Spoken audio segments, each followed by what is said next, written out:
Welcome to Daily Wisdom, Walking the Path with the Buddha, a podcast shared by David Roylance. This podcast is dedicated to guiding you to completely eliminate the discontent mind and the suffering it causes by attaining enlightenment. Learn and practice the teachings of Gotama Buddha that will guide you to fully attain a peaceful, calm, serene, and content mind with joy. To support this podcast, visit patreon.com/supportbuddha or visit buddhadailywisdom.com, where you will discover a full range of courses, retreats, and online learning resources to assist you on the path to enlightenment. Now, here's our teacher to share more.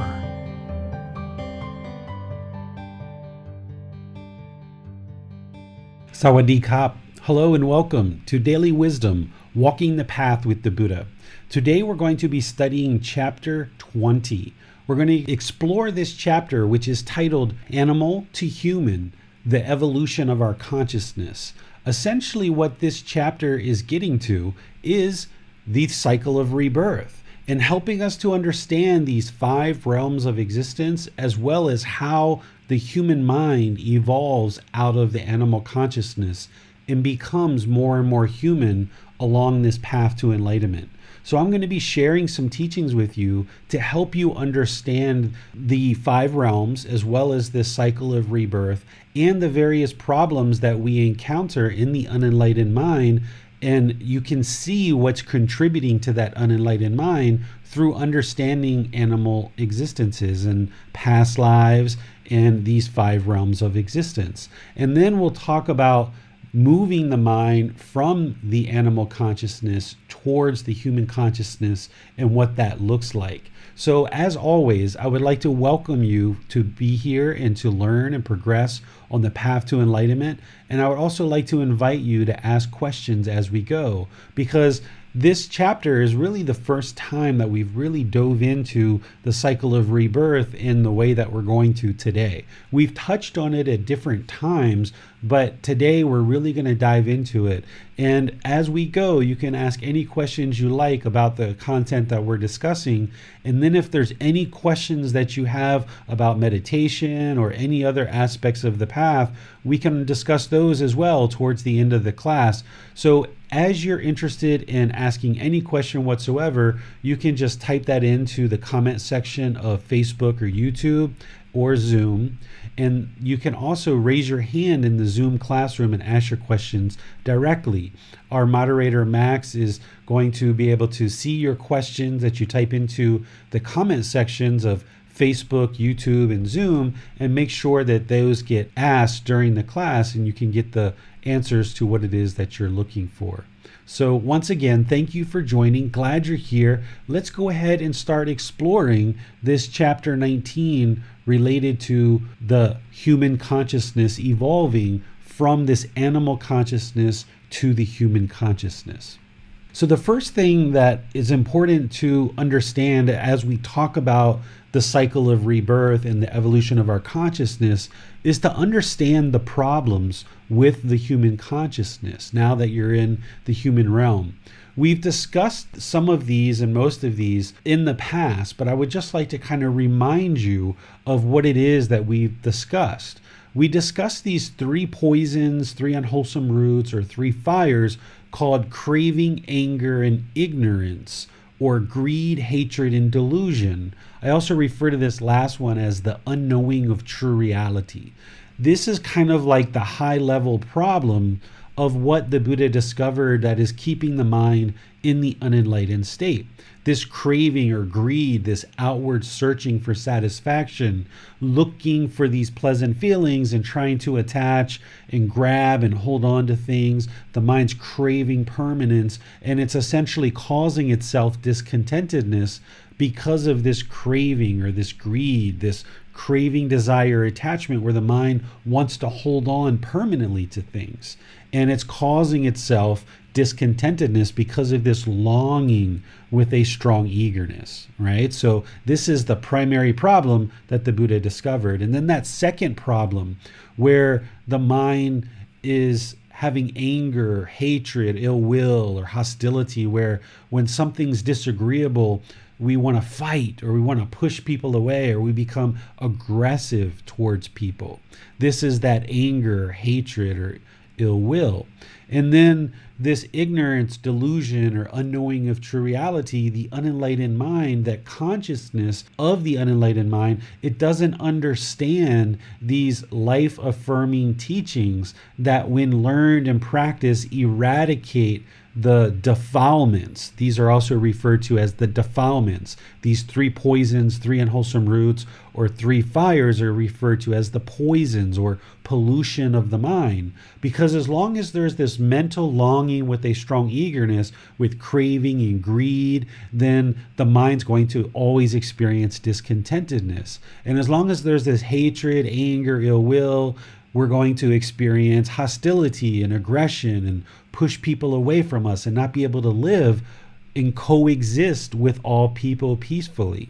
And where this is coming from is the mind doesn't understand, it's ignorant or has delusion, it has unknowing of true reality of all of these things that are actually causing one's mind and one's life to experience this discontentedness and this anger that is being experienced in our daily lives. So this is kind of like the high level problem, which I often incorporate into that description about the self or the ego, because when the unenlightened mind thinks that there's a self, which is really part of the ignorance, delusion, or unknowing of true reality, when the mind's holding on to this permanent self, this concept of a permanent self in the mind becomes very selfish and it wants to hold on to things and it doesn't want to share, and it kind of holds on to things really tightly.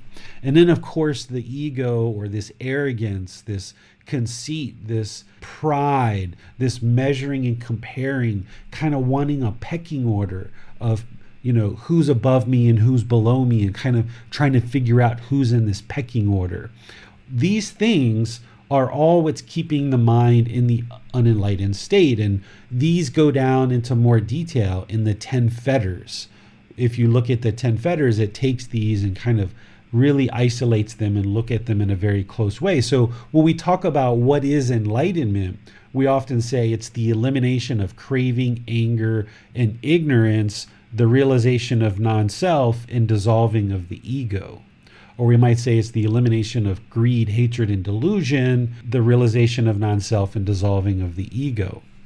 So this is the primary problem that is keeping the mind in the unenlightened state, is these aspects of the mind, which get further explored and further understood as you learn more and more of Gotama Buddha's teachings, and you learn the prescription or the antidotes of how to solve this and how to eradicate it from the mind. But what you might be asking yourself is, well, where does all of this come from? Why is the mind in this human state, in this condition? Well, what happens is the vast majority of us are reborn out of the animal realm. And an animal is going to have these particular aspects of the mind quite heavily, which we're going to talk about as we progress today. The mind is essentially conditioned through all these countless lives that we experience. And even though you might not be remembering certain past lives at this particular moment, there's been countless lives that you've experienced, and as you awaken, you may actually become more aware of those. So in your current life, there's certain conditioning that you've picked up from your parents, from your teachers, your friends, your partners, your neighbors, people around you. There's certain learned behaviors that you've picked up, and some of these cravings have actually come from your previous lives as well. And this conditions the mind to experience what it experiences. Nobody is born into the world already enlightened. There's no one that's born in that situation, because if you're enlightened, you wouldn't be reborn, right? So it's this conditioning from previous lives in your current life that's contributing to these 3 poisons, the self and the ego, we're going to get into that in a much more detail as we go. So this is like the problem that we've talked about most significantly in most detail as we've gone through this program. But the real problem that we're all experiencing because of what I just spoke about, because of this craving, anger, ignorance, because of this greed, hatred, delusion, unknowing of true reality, the self, the ego, because of this conditioning that the mind experiences through all these lives that we've lived, we continue to be reborn over and over and over and over, and we haven't figured it out. We haven't figured out with these teachings of how to eradicate these things from the mind so that the mind can become enlightened and no longer be reborn back into the world. So the real problem that we're all experiencing is continuous rebirth.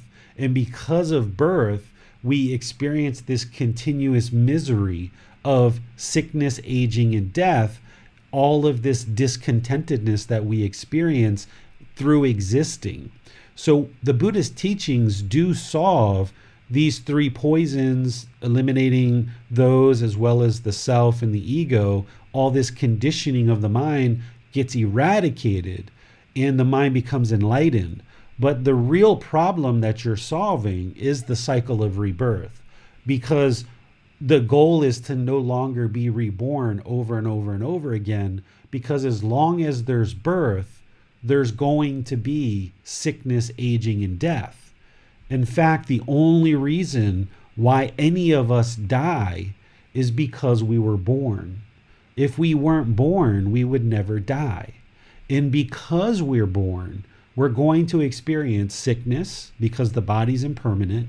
We're going to experience aging, which is aches and pains and sicknesses as we age, right? Because there's this human life, we're going to experience that, and we're going to experience death. And we've been in this constant round of being reborn in this cycle over and over and over and over again, because we haven't learned the things that we need to learn in order to eradicate these three poisons, the self and the ego. And if we don't do that in this life, then there's going to be rebirth into another realm of existence at some point after our death. So it's this life that we can actually learn and cultivate the consciousness, evolve it more and more, and we can see that we're on the right path because the condition of the mind gradually improves. And as that condition of the mind gradually improves, you know you're learning the truth, and you see the improvements in your mind and in your life.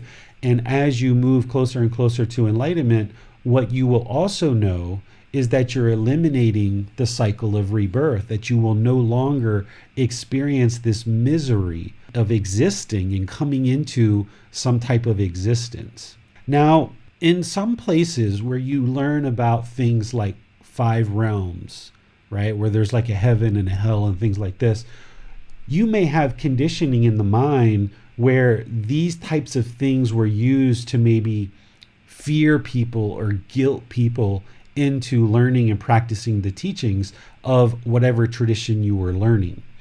That's not the way Gotama Buddha presented these whatsoever. These 5 realms of existence are part of what is true reality, and you can discover the truth on this on your own in your own practice. As your mind awakens, you may actually experience observation of your past lives. There's plenty of people who have. What Gotama Buddha's goal in his teachings that lead human beings to enlightenment is to eliminate discontentedness, which includes eliminating guilt and shame and fear, among other discontent feelings. So the presentation of the 5 realms of existence was never used by Gotama Buddha as a way of guilt, shame, or fearing people into learning and practicing his teachings. In fact, if you read the book that I wrote, or you've been involved in any of the classes that I share, I talk about in the beginning of the book how Gotama Buddha's teachings are not a religion, right? It's all too frequently that we start having conditioning about this word religion, and we start rejecting religion because of some of the unfortunate things that happen in religion. Oftentimes we're guilted, shamed, or feared into things. We might be pressured to give money. There might be religious leaders who are doing things verbally, mentally, or sexually with certain followers of that tradition that we feel is not appropriate. And all of a sudden, this word religion kind of takes on a negative tone. So that's why I say that Gotama Buddha's teachings are not a religion, because to me, religion is a centralized organization that collects up teachings of some original teacher, like the Buddha or Jesus Christ or Prophet Muhammad. And then that centralized organization is distributing teachings and kind of impressing upon people to learn and practice those teachings. That's not what Gotama Buddha's teachings are. There is no centralized organization anywhere that's collected up his teachings and distributes them, right? There is nobody that should be using Gotama Buddha's teachings to guilt, fear, or shame people into learning and practicing. So as I present to you the 5 realms of existence and I explain the various realms of what exists and what the aspects of that realm are, I would like to ensure that you understand that in no way am I using this to either guilt, shame, or fear people into learning and practicing these teachings. What I'm doing is I'm explaining the truth. I'm explaining with the wisdom of Gotama Buddha of what truly exists in this world. I experienced past lives on multiple occasions and observed past lives. And I had all these different experiences over the last 20, 25 years. Actually, I can even put it back further than that. Even when I was a child, at the age of 6 and 8, I was having experiences from past lives, but I just didn't know that that's what it was. And through all of those different experiences that I had, it led me in a direction where when I was living in America, I ended up getting mental health. I was going in and out of mental health hospitals. I was put on medication. I was told that my brain was defective. I was told that I was hallucinating. I was told that I had psychosis. I was told that I could be possibly schizophrenic and all of these other things because the people that I was talking to didn't understand the cycle of rebirth and what I was experiencing. And to a certain level of degree, I kind of believed them for a period of time because I did take medicine for 24 years of my life. But it wasn't until I came here to Thailand and I started having those same exact experiences. And when I went to the hospitals here and sought advice for what I was experiencing, they essentially asked me, they said, well, would you like to do what you did in the past, or would you like to try something new? And in the hospital room, the doctor and 2 nurses were asking me this question. And I said to them, I said, well, what I did in the past obviously isn't working, or else I wouldn't be here in the hospital today. And they said, well, have you ever been treated for this in a Thai hospital? And I said, no. And they said, okay, well, what would you like to do? Would you like to do what you did in the past, or would you like to try something new? And I said, well, since what I was doing in the past isn't working, let's try something new. And they said, okay, we'll take care of you, don't worry.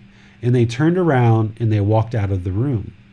And they didn't come back until the next day.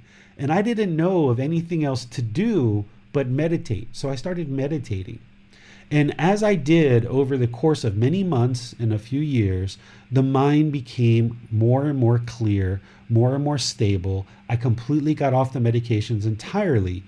The people at the hospital didn't tell me this, but I can pretty much know that they understood that what I was experiencing was completely normal for a mind that is awakening, that you start having memories of past lives. And they weren't telling me that. They didn't help me to understand that, but they just let it be.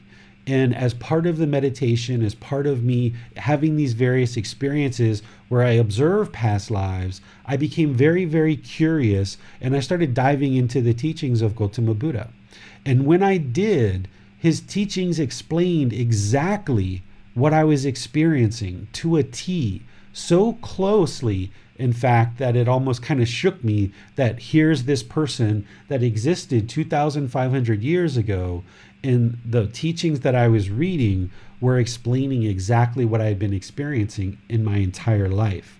So what I'm going to share with you in terms of these realms and as we progress in our talk today is by no means a way to fear you, guilt you, or shame you into actually learning and practicing these teachings, because if you've been learning these teachings for any length of time, you know that that's not the goal. The whole goal is to eliminate those things. So what I'm going to present to you is the truth based on what I experienced in life and based on what Gotama Buddha explained.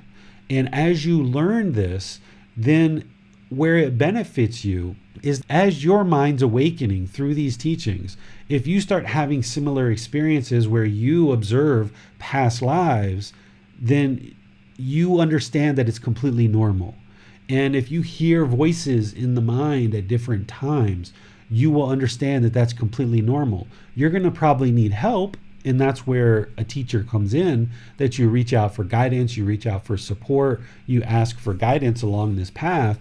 You may come in contact with various beings from these realms. In fact, there's a student who's been interacting in the Facebook group now that as his mind has been awakening, he's becoming more and more aware of spirits in the afflicted spirit realm and in hell, and they're starting to show up in his life in different places. This is all very common and very normal, but if you haven't had teachings and you haven't been exposed to understand how to deal with these things, then it can be quite scary and it can be quite troubling. So it's important as part of your practice that as your mind's awakening and you may observe past lives, you may come into contact or communication with beings in these other realms. This is why it's important for you to understand the cycle of rebirth and these 5 realms. Not because anybody would ever try to guilt you, shame you, or fear you into practicing these teachings, but because you're going to need to know these things so that as your mind awakens and you observe certain entities from other realms or certain other beings from other realms are trying to communicate with you, or you observe your past lives, you don't get shaken up by it and you just realize that it's normal, and you know that you can reach out to your teacher who's experienced these things and has helped other students work through these things, that you can reach out to me and you can get guidance and help and support, because most likely in your community, wherever you are in the Western community, they're not going to understand these things. And if you talk to certain people about these things, that you're hearing voices and you saw this entity, this dark entity came to you and started telling you these things, or this heavenly being came to you, this divine being and started talking to you, people are going to think that you're quite sick and quite mentally ill. And you don't know what might necessarily happen to you. Some places they can put you in a hospital and lock you up for 3 days because they think you're crazy, right? So the reason why I'm going to share this with you is because the number one problem that we are all experiencing is the cycle of rebirth.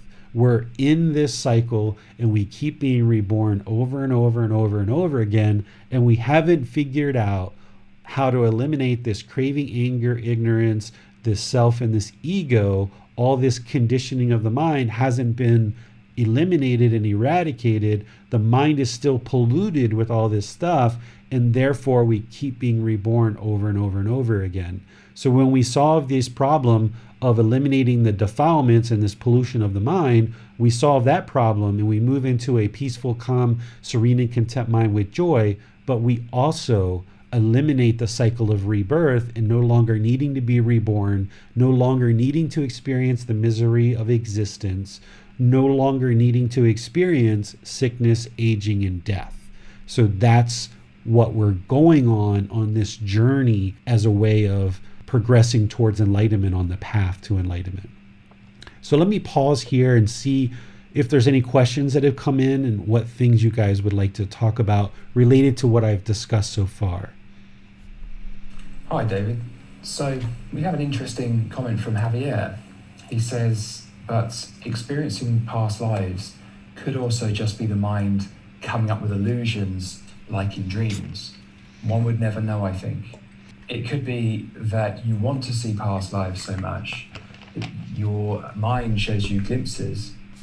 From my experience, people who want to see past lives never do, because of the craving, desire, attachment. From what happened to me is, as I was progressing in these teachings, I never studied anything about Gotama Buddha's teachings, and I never believed anything. The whole topic of the cycle of rebirth, I set it to the side. I never believed it, but I never discounted it either. I just set it to the side.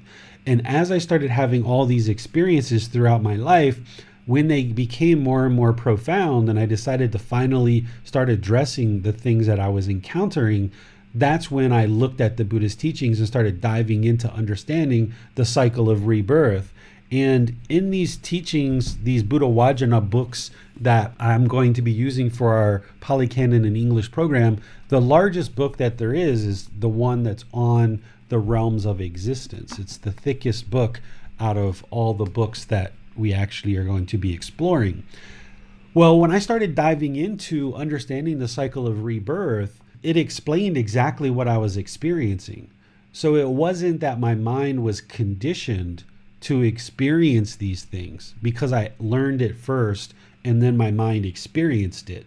It was I experienced all these things, and then when I learned about it through the Buddhist teachings, it explained exactly what I experienced.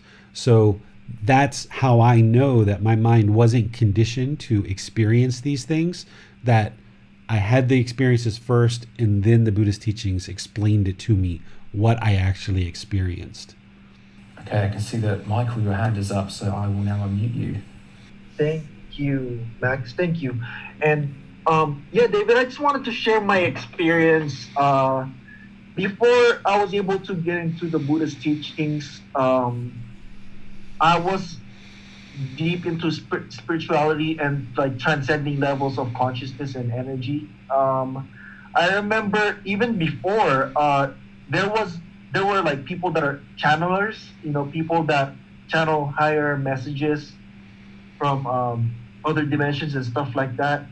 And it was interesting, as I was listening to them, I still had the intuition of like I could tell which message the message is true, or what it's saying and what they're saying, and it's otherworldly and things like that. And do you think as we go up in consciousness, our intuition goes up, it increases, and then we could just hear and just know messages that are being channeled or that are being told from the other side? Yes, this is exactly what happens. And this is one of the reasons why I'm sharing what I'm going to be sharing today, is that as you learn and practice these teachings, eradicating these three poisons, which are burdening the mind, as the mind starts to awaken and eliminates this pollution of the mind starts tapping into these other realms, or these other realms start tapping into you. And it's important for you to understand that, because if you've only ever been taught that you have one life and there's heaven and hell and that's it, when you start experiencing all these other realms, when you start experiencing previous lives, if you don't understand these realms in the cycle of rebirth, you can feel quite crazy and you can kind of lose it, like I did for many, many years at different times and different experiences. So we're going to talk about why that is, like why the mind does this when it starts awakening. I'm going to get to that as we go here. But yes, that's exactly what happens, is as the mind awakens, you're going to be more open to other beings and other realms. And as that happens, it's important that you understand it so that you don't feel that there's something wrong with you. Because what happened with me is when I ended up seeking help at a medical facility over multiple years, I was put on all kinds of medications. And what this medication does is it basically suppresses the awakening of the mind, and it keeps you trapped. So as long as we don't understand the 5 realms, as long as we don't understand awakening of the mind, as long as we don't understand the path to enlightenment, then more and more beings are going to keep being stuck in this cycle of rebirth. We're going to keep being in the cycle of rebirth over and over and over again, experiencing this misery of sickness, aging, and death. So it's only when we bring this understanding into our culture that more and more people can understand it and start escaping this cycle of rebirth, rather than having their consciousness suppressed with things like medications. But that's actually a whole nother topic that we're going to talk about in 2 weeks when we get into chapter 22. So, David, do you think from this point on, like, once we're awakened and we're aware of these teachings and these higher teachings, pretty much everything is experiential from this point? Like, we're just going to be experiencing things according to how we are in our soul and how we're just here on this earth? There's going to be various experiences that some people will have. Some people will be able to observe past lives, and that will happen for them, and other people won't. Not everybody who attains enlightenment experiences observation of past lives. And as Javier was saying, I don't suggest that you crave or want to see past lives. If it happens, it happens. If it doesn't, it doesn't. That's fine. But just know that it can happen. And if it does happen, don't be shaken up by it. You've got somebody you can reach out to talk to about it.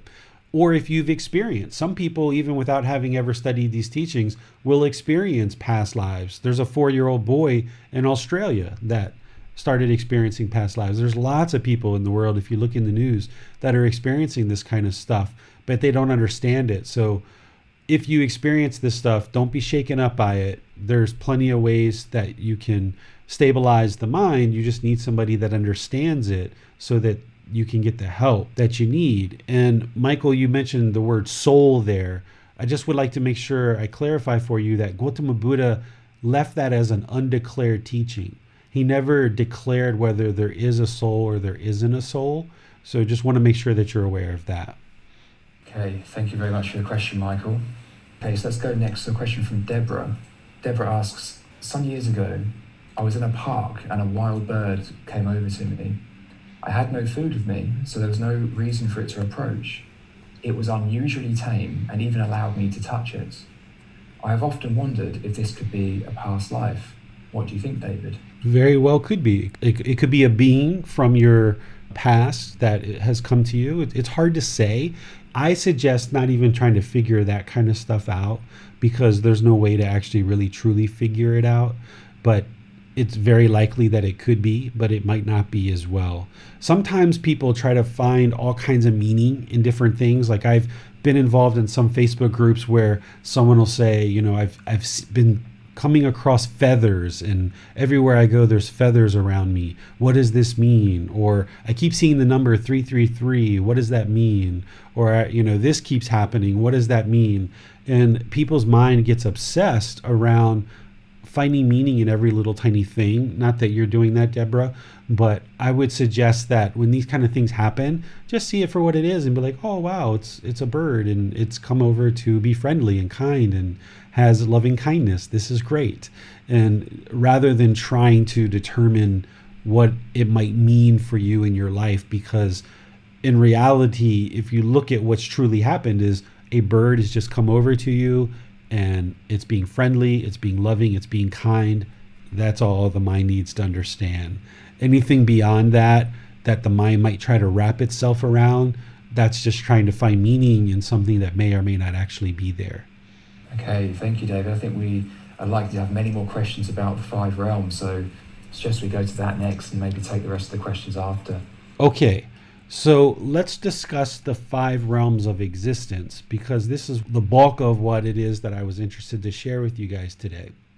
There's 5 realms, and we're going to discuss each of these realms and the nature of these various realms. There's the heavenly realm. The heavenly realm only experiences pleasant feelings. The consciousness in the heavenly realm does not experience painful feelings or feelings that are neither painful nor pleasant. It's a very pleasant environment. Everything there is very comfortable. And these beings in the heavenly realm can attain enlightenment. They can cultivate the consciousness and attain enlightenment in that realm. But they lack motivation to actually learn and practice the teachings oftentimes, not always, but the beings in that realm can oftentimes become very complacent because they only experience pleasant feelings. They don't actually experience the painful side, and they don't experience the neither painful nor pleasant. So this is why they lack motivation, because everything is just so grand and so wonderful in the heavenly realm. This is still in the cycle of rebirth. So in other traditions and places you might have learned, people might explain to you that it's actually the goal of that tradition is to get to heaven. But that is not the goal of these teachings, because beings in the heavenly realm are still in existence. They're still experiencing this discontent mind, because pleasant feelings is still discontentedness. And beings in the heavenly realm, even though they can attain enlightenment, they oftentimes don't, because they lack motivation. So they're reborn down into one of the other realms. So it's not desirable, now that we're in this human state, to actually want to attain a rebirth in the heavenly realm. That's not what you want whatsoever. One of the fetters that need to be eliminated from the mind in order to attain enlightenment is that you eliminate the desire for rebirth in any of these realms. And those are the 6th and 7th fetters. So the goal is not to be reborn into the heavenly realm. The goal is to attain enlightenment and no longer experience rebirth. But there are these heavenly beings, they're divine beings. You'll see people refer to them as devas oftentimes. And these divine entities can actually provide you guidance.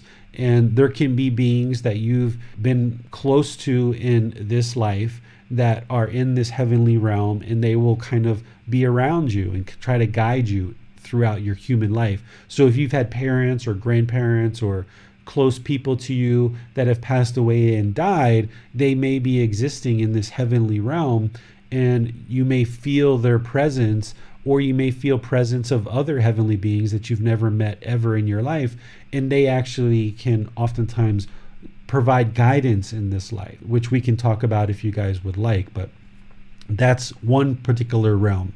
Not desirable, but it's there, and you can get communication as the mind awakens from this heavenly realm. Then, of course, the realm that you guys are most familiar with, which is the human realm. That's the realm that we're in right now. Essentially, we're experiencing this human birth.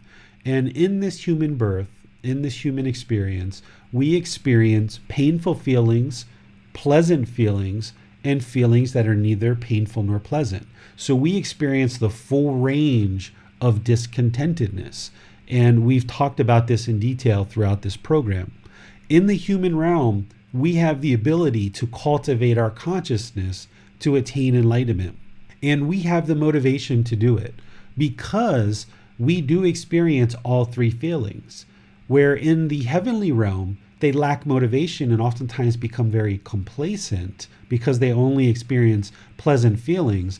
In our existence in the human realm, we experience those other types of feelings, which are painful feelings, pleasant feelings, and feelings that are neither painful nor pleasant. And these can be the motivators that encourage us to learn and practice these teachings to ultimately eliminate the defilements of the mind, actually attain enlightenment.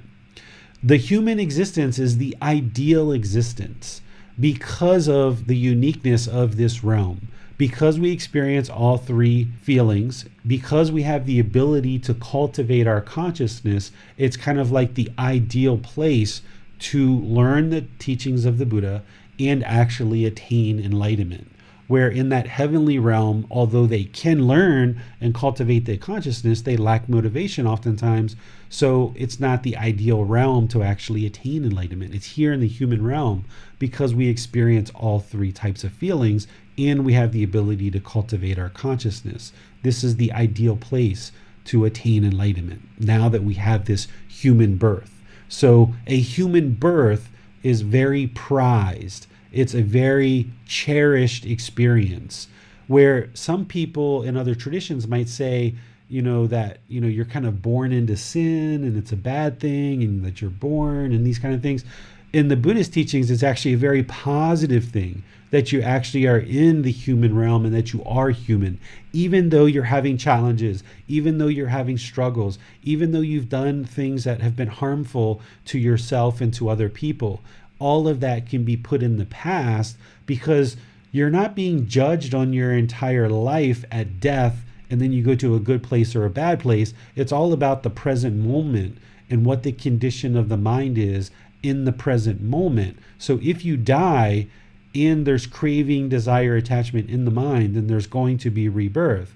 But if you eliminate all of this, and you'll know that you are, because more and more discontentedness is being eliminated from your life and from the mind more and more, as you see the condition of the mind improving, you'll know that you're on the right path and you're progressing closer and closer to enlightenment.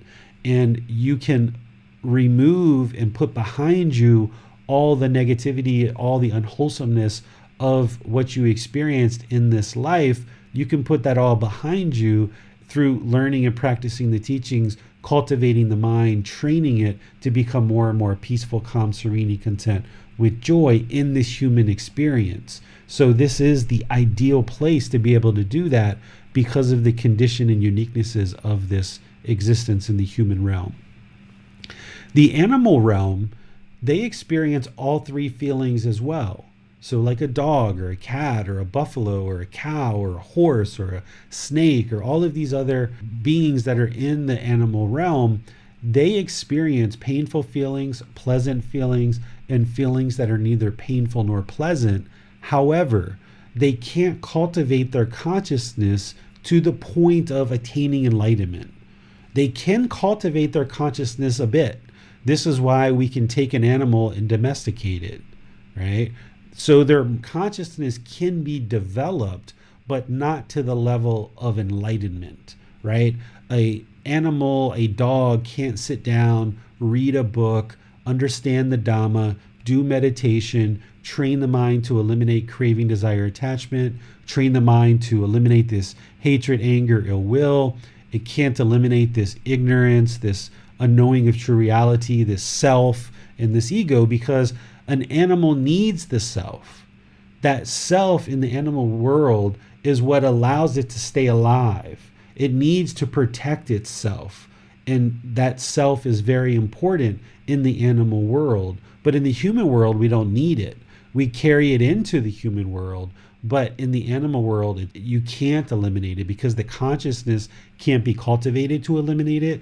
But if they did, they would essentially be susceptible to predators, because they would have eliminated that fear, for example. They need that fear in order to motivate them to protect themselves in the animal world.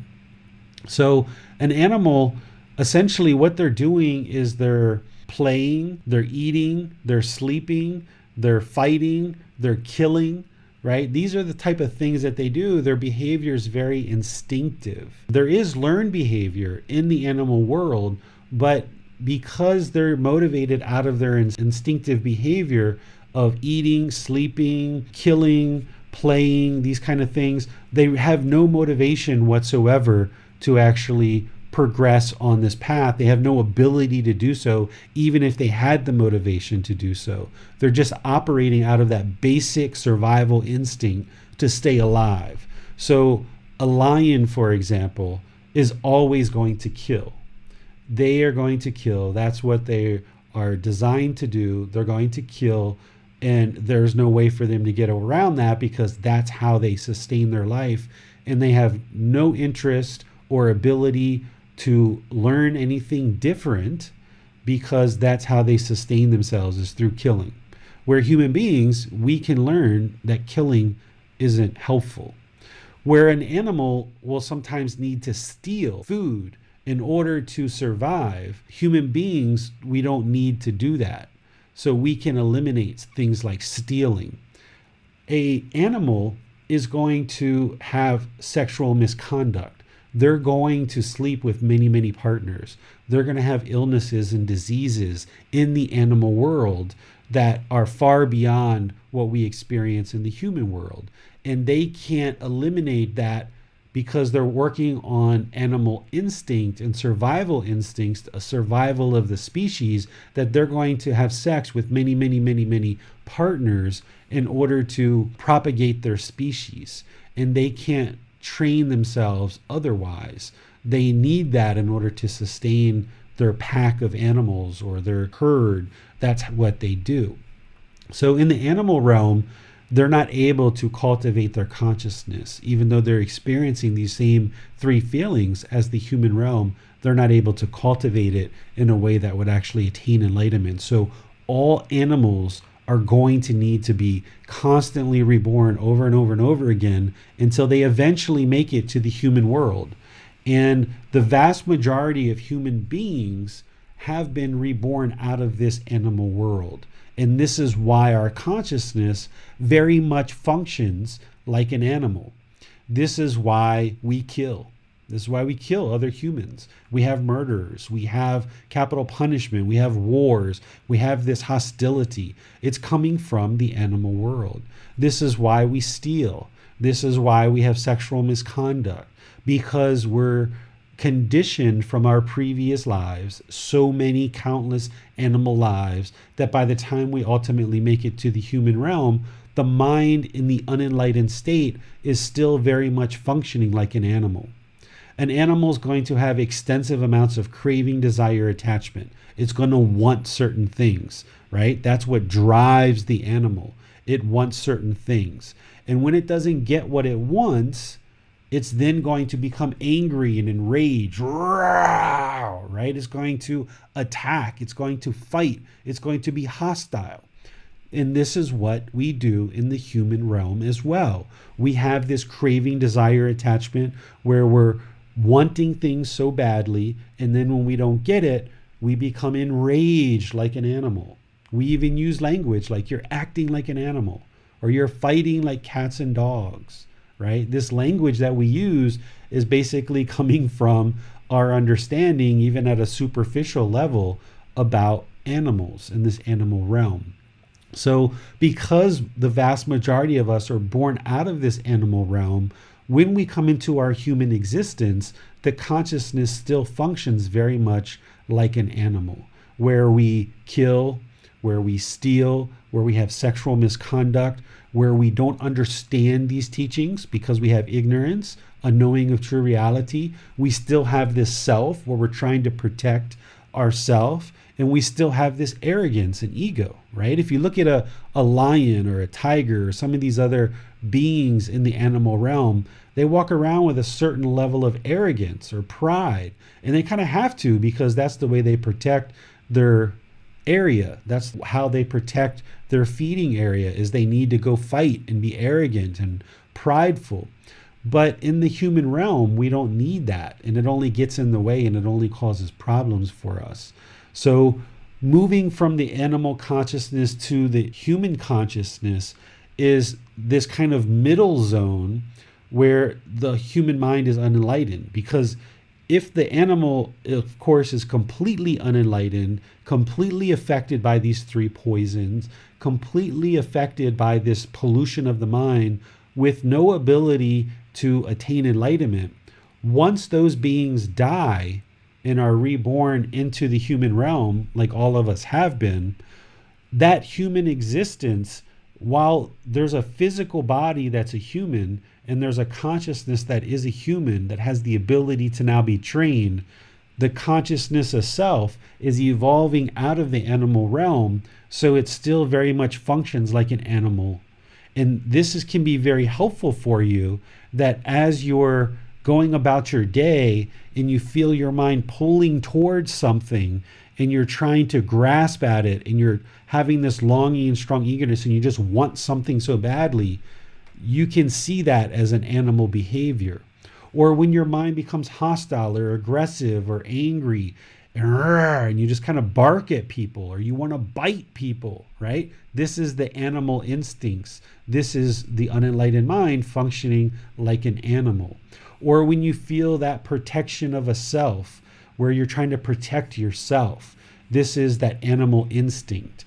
Or when you're trying to look for a pecking order and you're trying to measure and compare people because the ego wants to know, am I above these people or am I below these people? This is the animal mind trying to figure out a pecking order and trying to figure out, where am I in this pack? Am I the alpha dog or am I not, right? And this is why we do what we do in the unenlightened state, because we don't understand, because our mind has been conditioned from all these animal births. And just because we've come into this human body with this human mind doesn't mean that we're going to instantly understand. It's only when we learn and practice these teachings that we start to understand our previous animal existences and what that means for us and why we're functioning the way that we are. And once we learn why we're functioning the way that we are in the unenlightened state, now we can do something about it, because we can identify these instinctive animal behaviors, and now we can practice the opposites in order to move the mind from this animal consciousness to the human consciousness. So when we feel and see that the mind has this craving, desire, attachment, we can practice the opposite. Because craving, desire, attachment, the mind's lurching and longing and trying to grab things and hold on to it permanently. The opposite of that is generosity. We can cultivate the wholesome root of generosity where we train the mind to let go, living open-handedly. And that's going to help move the mind closer and closer to the human consciousness, along with other things. When we see the mind become angered or hatred or ill will, this hostility, this right? Like you want to bite somebody, right? Then we can identify it for what it is. That's the unwholesome root coming from our animal consciousness. And now we can cultivate the opposite of that, which is loving kindness or active goodwill towards all beings. That's the wholesome root.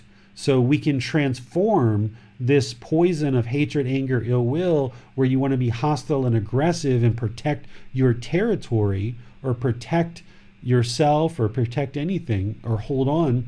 When that anger and hostility comes out, you then can identify and be like, oh, wow, that's the animal coming out of me. Let me practice a more human behavior, which would be loving kindness, this active goodwill, this genuine interest in seeing others be well without judgment, without judging people and trying to determine if they deserve your genuine interest in being well, but just treat everybody polite, kind, friendly, and respectful because it's the right thing to do, because you're trying to move more and more to this human consciousness. And then when you see that you're operating out of this ignorance or delusion or unknowing of true reality, when those things happen where you're doing things that, you feel like, gosh, I could just kill her, or you feel this tendency to kind of steal, or you feel this urge to go have sex with other people outside of your present relationship, or just have sex with multiple people, or you feel this urge to lie, or you feel this urge to have substances that cause heedlessness, or you have other urges and cravings. Identify that for this instinctive animal behavior, identify it for what it is, and now make the choice that I'm no longer going to be an animal. I'm in this human body. I've got this human consciousness. Let me cultivate it and evolve it to being more and more human, and let me practice with wisdom what it is that would transform these unwholesome qualities of the mind into wholesome qualities. So through the wisdom of the Buddhist teachings, which is the antidote to that third poison of delusion or ignorance or unknowing of true reality, through learning and practicing the Buddhist teachings, gaining the wisdom of these teachings, then you can transform that ignorance or unknowing of true reality, moving away from these instinctive animal behaviors into being more and more human. And you can make the conscious choice to do that on a daily basis, moment to moment to moment. Then there's this fourth realm of afflicted spirits. In this realm, they experience painful feelings and feelings that are neither painful nor pleasant. They don't experience any pleasant feelings in the afflicted spirits realm. They're plagued with extensive amounts of craving, desire, attachment. They experience grave discontentedness, lots and lots of painful feelings and lots of feelings that are neither painful nor pleasant. And they're oftentimes very attached to people, places, and possessions. They have no ability to cultivate their consciousness to attain enlightenment. They can still cultivate the consciousness and they can move up in realms, just like all the other beings, but they are unable to actually attain enlightenment from that realm itself. They'll need to move into one of these other realms, either human or heavenly, in order to be able to cultivate the consciousness and actually attain enlightenment. So afflicted spirits are kind of like what we might call like ghosts, right? Like dark entities. And these beings can also be around you. They can also be in places that you go to, and you can feel their presence. And as your mind awakens, because they're so attached, because they have so much desire and craving, they might actually try to lurch on to you, and they might actually try to please their cravings through being attached and holding on to you, or trying to motivate you to do things for them. Sometimes these beings don't even realize that they've died. Sometimes these afflicted spirits, they'll actually think that they're still human, but they're in this afflicted spirit, this kind of formless existence, and they will make themselves appear very human, and they will show up in your life, and people can oftentimes think that they're actually a real human because they look human, and then they can kind of disappear, or they can walk away and kind of evaporate, and people can be shaken up by it because they'll say, I just saw a ghost, right? And when we say that, what the person's seeing and what they're interacting with is a being from this afflicted spirit realm. Then there's this realm of hell. This is the fifth realm, of course, the most undesirable realm. But this realm, just like all the other realms, are not permanent, or is not permanent. So it's not like you have one life and then you die and you go to hell and you stay there forever in eternity, but you do stay there for a very long period of time, and you experience painful feelings. In the hell realm, it's agony to be there. And you can't cultivate the consciousness to attain enlightenment because there's so much hatred, anger, and ill will in this realm, and there's so much painful feelings, there's no ability to actually attain enlightenment whatsoever. They're experiencing grave amounts of craving, desire, attachment, grave amounts of hatred, anger, ill will, grave amounts of ignorance, delusion, and unknowing of true reality. This would be the most undesirable place to be. But once again, it's not permanent, and these beings will ultimately be reborn through this cycle of rebirth, eventually making it to one of the realms where they can potentially attain enlightenment if they end up learning and practicing these teachings. So these are the 5 realms at kind of like a surface level, but I would like to open things up and see what questions you guys have about these various realms, and I'll help you to understand them in more detail based on your questions. We have a question from Judith. I don't understand how in the heavenly realm, beings can only experience pleasant feelings. If they get attached to them, doesn't that end up becoming unpleasant feelings? It's just the way the realm is. Why it's that way, why it was created that way. It's just part of the natural laws of existence that the heavenly realm is a very pleasant realm to be in. And that's just an aspect of that realm. That's kind of as much as I can say about that. Are the pleasant feelings conditioned in the same way that we experience pleasant feelings? Because they must be impermanent. They must be, I suppose, in a sense, based on something. Is it possible that they're based on just a kind of relief of not being in a form realm anymore? Could be. It could be. The thing that I think is important is that we understand these realms and we understand the communication from these realms, but the goal is to not be in heaven truly. The goal is, now that we're in the human realm, is to understand these teachings and attain enlightenment rather than being too concerned about what goes on in these other realms. I can share with you, this is the experience of these other realms, but why it's set up that way, or why in heaven they only experience pleasant feelings, I don't know that it really matters, because if you know the answer to that, it's not going to help you train your mind any better. It's not going to help you actually attain enlightenment in this life. It'd be great if we had the answer to that, but we just don't have the answer to that of why. Other than to say, it's just set up that way. That's just the way it is. Got it. Okay, thank you, David. We have a question from Manal. Teacher David, what sort of messages would the afflicted spirits or heavenly beings have which are significant enough for them to communicate? Do the messages need attention of any kind?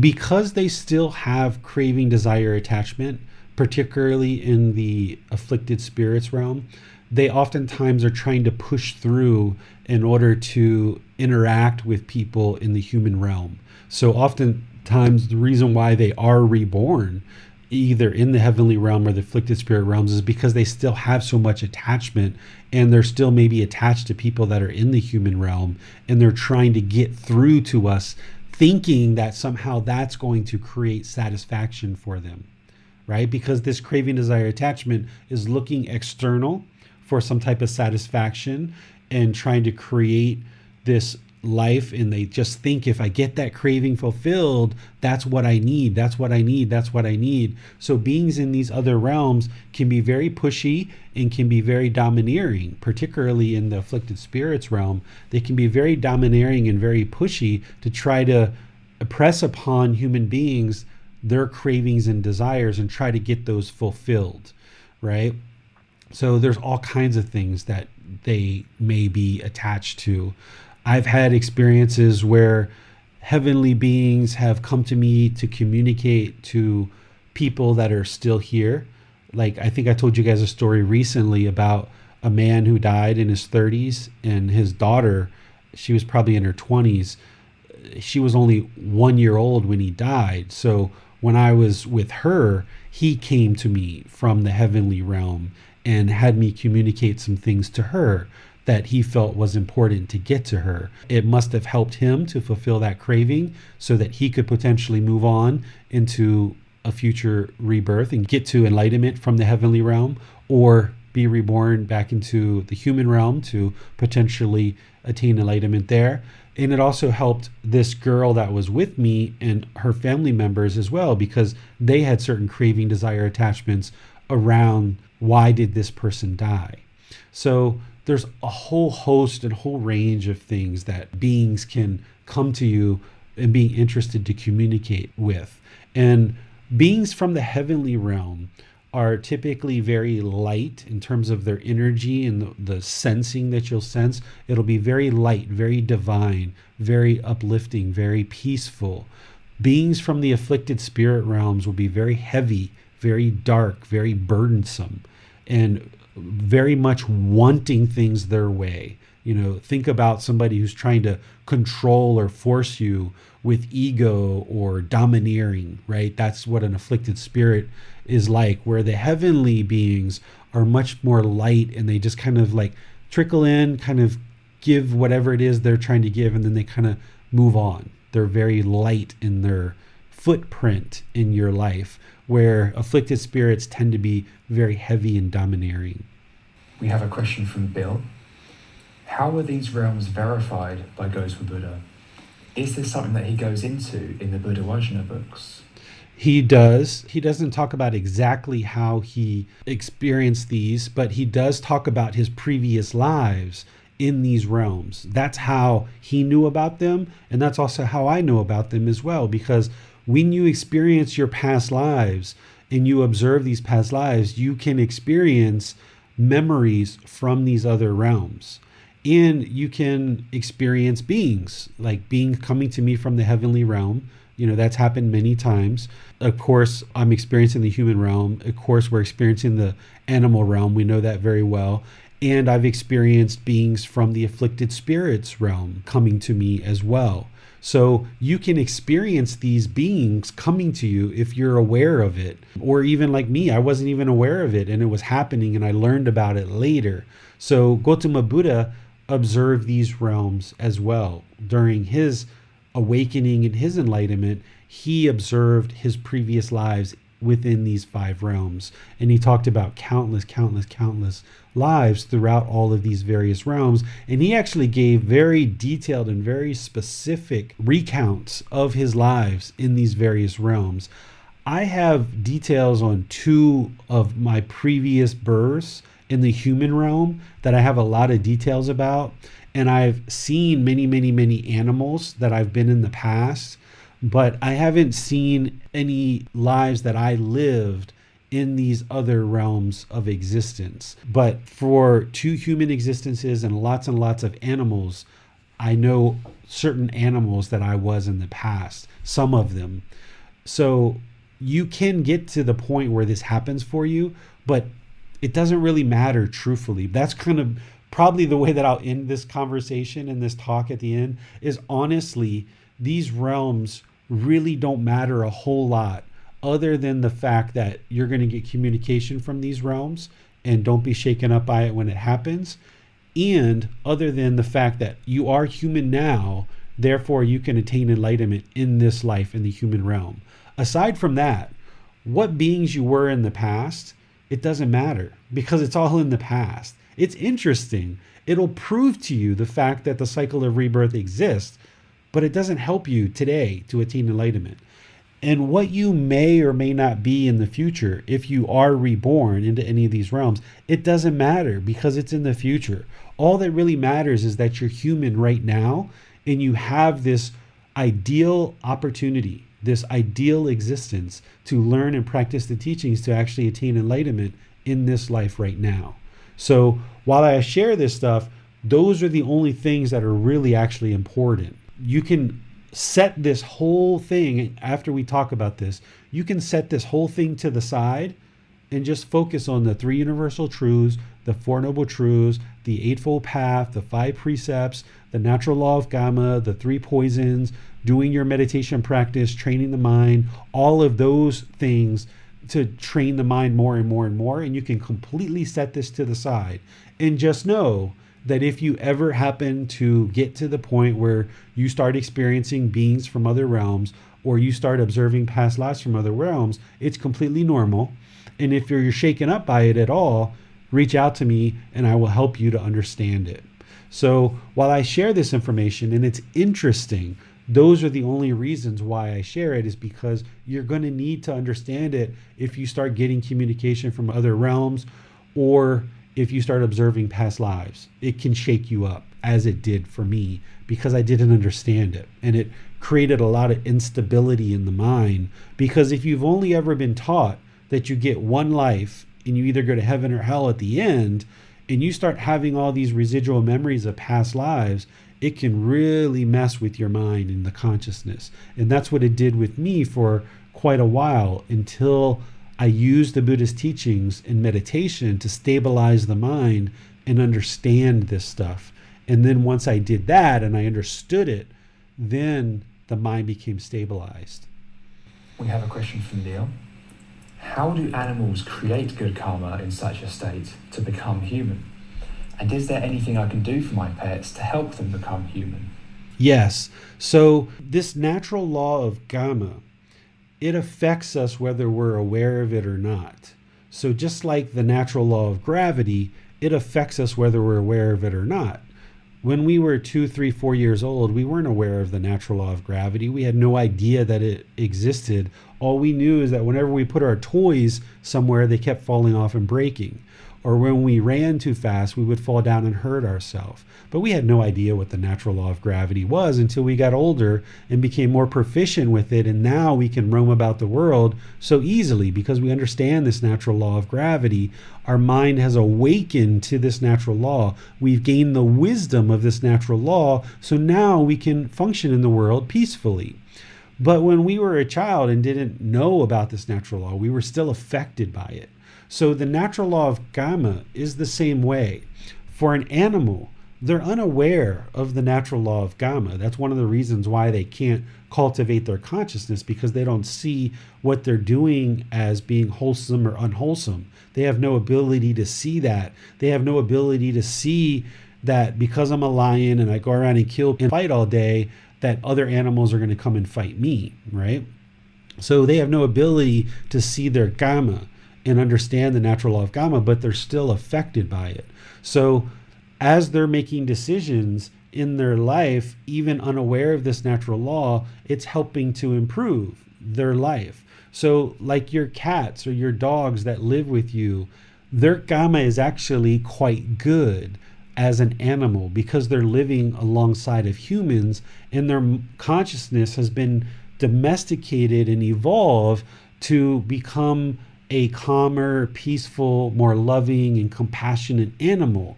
Whereas if they were still that same dog and they roamed freely out in the world and they were aggressive and hostile and they had to fight for their food, they had to kill for their food and things like this, they would experience a more difficult rebirth in their future lives. So all of you that have animals out there, you're actually already helping them by them not having to fight and steal for their food.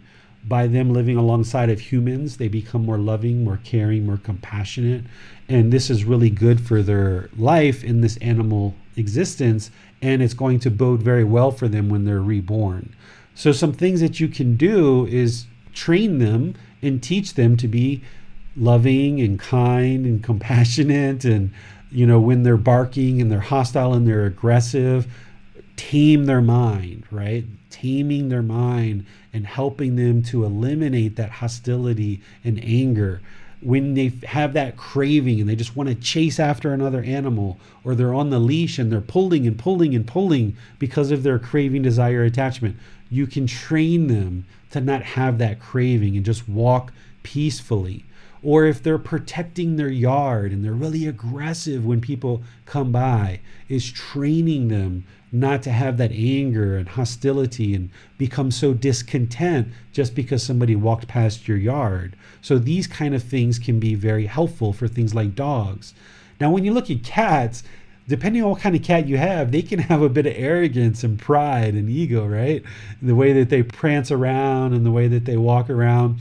So, you know, cats can be very loving and they can, you know, purr and kind of come up against you and kind of love on you. And this is very good for them. But wherever you see them have this kind of ego, because cats will have a tendency to want to be up high and above you, you know, train them to be down. Train their ego to, no, you be down, you're on the floor, like don't be up there.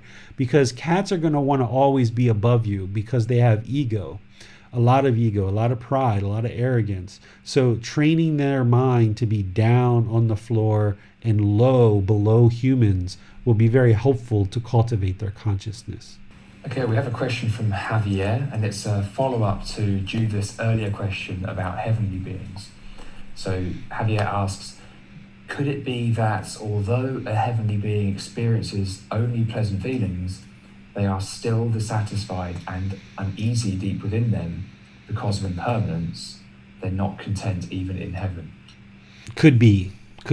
I know that I was in the heavenly realm at different times. I know that, but I don't have any recollection other than what I've shared so far about the aspects of the heavenly realm. And as I mentioned, it doesn't really matter a whole lot because the goal is to not end up there. The goal is to learn and practice these teachings to attain enlightenment now in this life so that you're never reborn there or any other realm. We have a question from Laurie. Can you experience the hell realm and the human realm at the same time? This is an interesting question. All of your questions are very interesting. One of the things that I share is I feel that in this human realm, we're creating hell on earth. The answer to your question, Lori, is no, you can't experience both because you're either a being in the human realm or you're a being in the hell realm. The heavenly realm, the afflicted spirits realm, and the hell realm, these are the formless realms. There is no physical form. In the heavenly realm, the afflicted spirits realm, and the hell realm, there is no physical form. Those are unique beings. They have a consciousness, but they don't have any form. In the human realm, in the animal realm, this is what we call a form realm. There's physical form and there's a consciousness as well. So if you're a being in the hell realm, then you're a being in the hell realm. If you're a being in the human realm, you're a being in the human realm. But even though we talk about these as realms, it's not like they're in different places. It's not like they're stacked on top of each other. It's not like hell is down in the center of the earth and heaven is all the way up far away.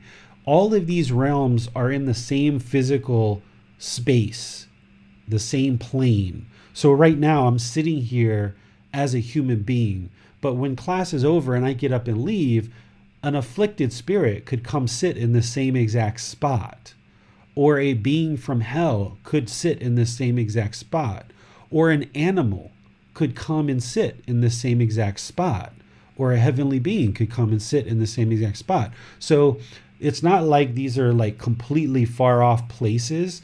They're actually all within the same plane, the same physical plane, so to speak. So oftentimes I will share when I'm talking with people and they're interested in discussing this more. Max and I have talked about this a few times, that I feel that us humans, we are actually reverting back to our animal consciousness because of the craving, anger, and ignorance, the unknowing of true reality, because of the self and the ego that's so pervasive in the human realm. We're actually functioning more and more like animals all the time. This is why the world has become a very dark place. And in some respects, we're creating more and more of a hellish environment. Even though we're here experiencing this human existence, it can feel very hellish, like we're only experiencing painful feelings all the time.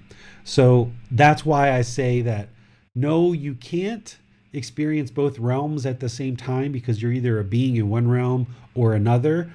But in this human existence, we can experience feelings and we can create situations around us where it feels very much like hell. And that's one of the reasons why I feel that all of humanity should be highly motivated to learn and practice these teachings, because we shouldn't be interested in creating hell on earth. If anything, we should be interested in creating heaven on earth. But the only way that we do that is by learning and practicing the Buddhist teachings to become more and more human, where we function without this craving, anger, ignorance, where we function with wholesome qualities, where we treat each other polite, kind, friendly, and respectful as true human beings, with loving kindness, with compassion, sympathetic joy, equanimity, all these good, wholesome teachings. The more that these teachings spread throughout the world, more and more humans will function as humans instead of as animals. And we won't experience the sickness and the disease and the murders and the rapes and the poverty and the famine and all the other problems that we have on this planet, because we've created essentially hell on earth. So the more we learn and practice these teachings, the world will become more and more of a peaceful place to exist. We have a question from Alan. Is there anything we can do to help those in the hell realms? The hell beings need to find their own way, just like the afflicted spirits. Animals, we can help them a lot more. Heavenly beings, as these beings show up, whether it's heavenly beings, afflicted spirits, or hell beings, if you come in contact with them or they start communicating with you, one of the best things you can do is just tell them to go, to move on, to let it go. Just like I would tell somebody that was angered as a human being and says, David, what can I do to get rid of my anger? You've got to let go of the craving, desire, attachment. So if you come in contact with any of these beings, you can talk with them just like they're a human. Don't be afraid of them, because they'll try to interact with you. But the thing that's keeping them trapped in these realms is their craving, right? That's what's keeping them trapped. So just tell them, let it go, let it go, let it go. Be more friendly, be more polite, just let it go. And that's the best thing that they can do. So these afflicted spirits oftentimes are going to come up, show up, and be around you. For them, they have so much craving, just like the hell beings, that just tell them, let it go. It's okay. You can leave. Even telling them sometimes, because the afflicted spirits think that they're actually human, is let them know you've died. You're no longer human. Move on. Eliminate your attachment to being human. You're no longer in this realm. Stop showing up all the time. Just go, move on. You're trying to encourage them to just move on to their next stage because they're holding on so much. That's why they keep showing up and they keep trying to communicate with you. So don't be angry at them. Don't be fearful of them. Don't be aggressive with them. But just by you practicing loving kindness and compassion, by you practicing non-fear, by you practicing generosity and just being kind and loving with them, that can help them to move on. We have a question from Michael. Are heaven and hell just representations of our mind? No, these are actually real beings that exist in these realms. They're not a figment of your imagination. They really do exist. There's beings in these 5 realms. We have a question from Deborah. What determines which realm we go to? Okay, so once you die, if there's craving in the mind, if there's that longing with strong eagerness for anything at all, if there's any craving, desire, attachment, this is the fuel that creates rebirth. So you can think of your existence as like a fire. There's these fires, right? These 3 fires. And as you age and as you die, if the fire is still burning at the time of death, i.e. if there's still craving, desire, attachment, there's going to be a spark that is the fuel that lights the next fire and creates the next life.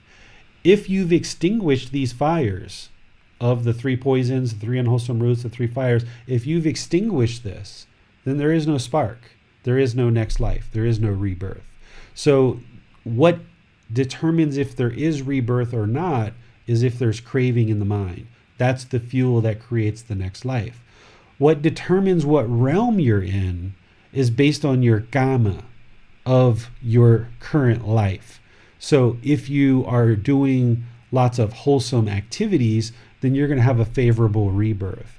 If you're doing a lot of unwholesome activities and there's a lot of hatred in the mind, there's a lot of ill will in the mind, there's a lot of ignorance, there's wrong view, you're not practicing right intention, right speech, right action, these eightfold path, if you're not practicing that, then you're going to be reborn in an unfavorable realm. You're going to go down. So it's all about the condition of the mind at the time of death. It's not about looking at your entire life and some being decides whether you go to one of these realms or not. You're actually deciding it right now based on you choosing to either learn and practice these teachings or not, and how much you cultivate your mind, how well you train your mind.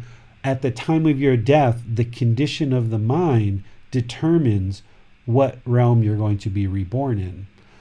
One of the things that Gotama Buddha said is that someone who's practicing wrong view is going to be reborn in either the animal realm or the hell realm. What wrong view is not understanding the Four Noble Truths, that you are the cause of your own discontent mind, that you are causing it through craving, desire, attachment. Essentially, you accepting responsibility for your own feelings. So when you get angry, do you blame other people? If you blame other people and you think that other people are making you angry, you still have wrong view. And if you died at that moment or any other moment and still had wrong view, you would be reborn into the animal realm or the hell realm. Whereas if you understand right view, the Buddha said that this is one of the most important things you could do in your life, essentially, is by understanding the Four Noble Truths and accepting responsibility for your emotions and feelings, realizing that you're causing all your own discontentedness.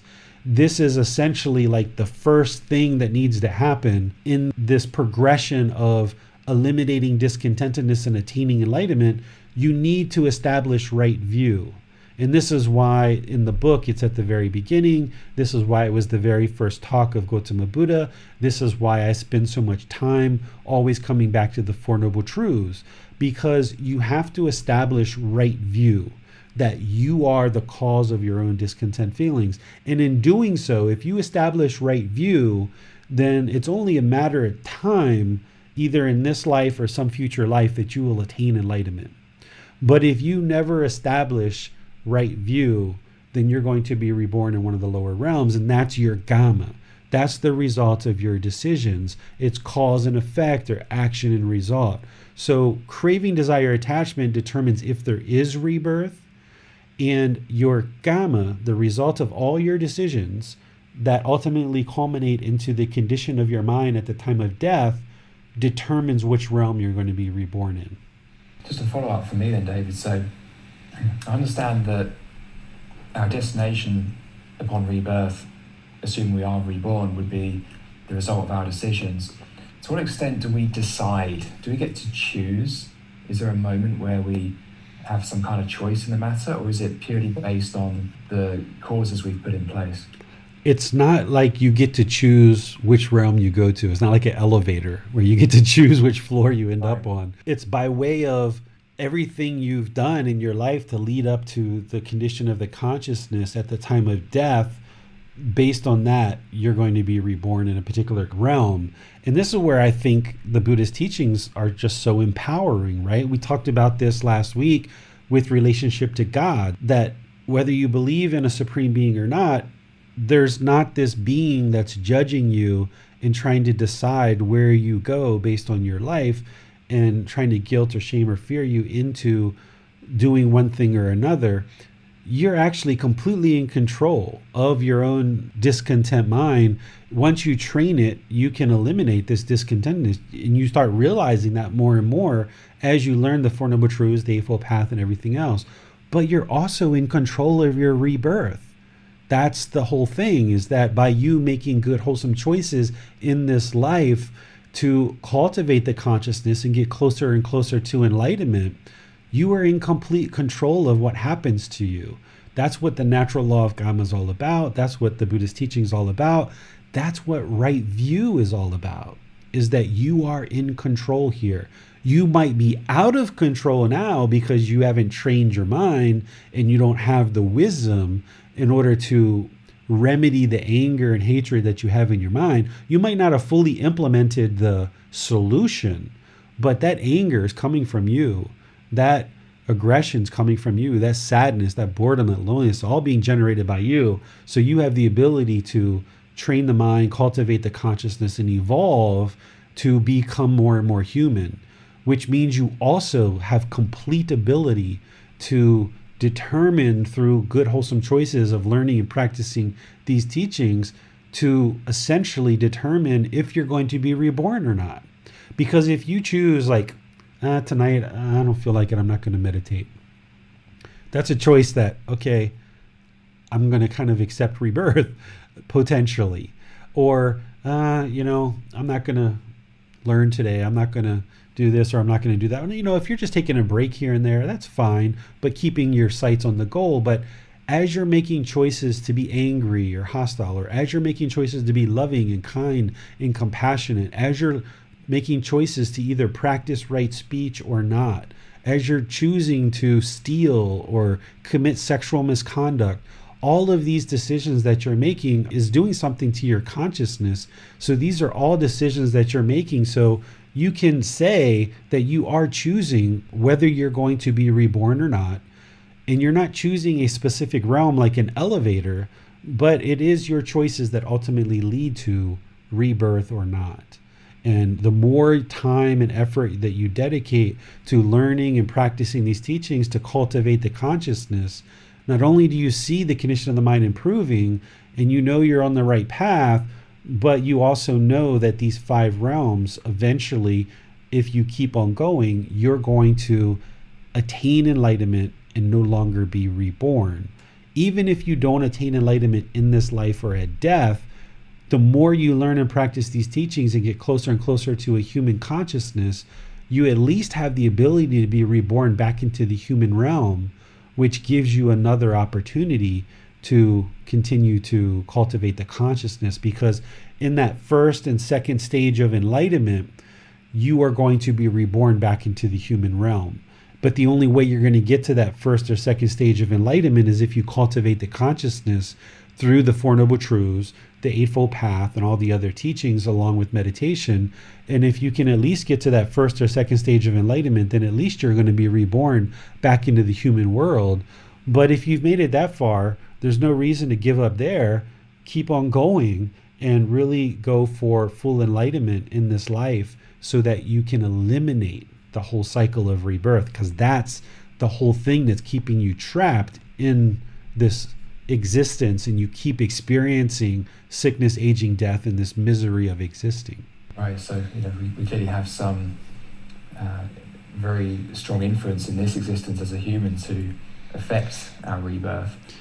And say, as a human, if you were to look at an animal like, say, a deer, for example, and say, that looks like quite a harsh existence. I have zero desire to be reborn as a deer. And having seen that, would it still be possible for a human to be reborn as a deer? So if they had no craving to be reborn in a certain way, would that remove the probability of that happening? No. You can still end up in the animal realm in any particular animal.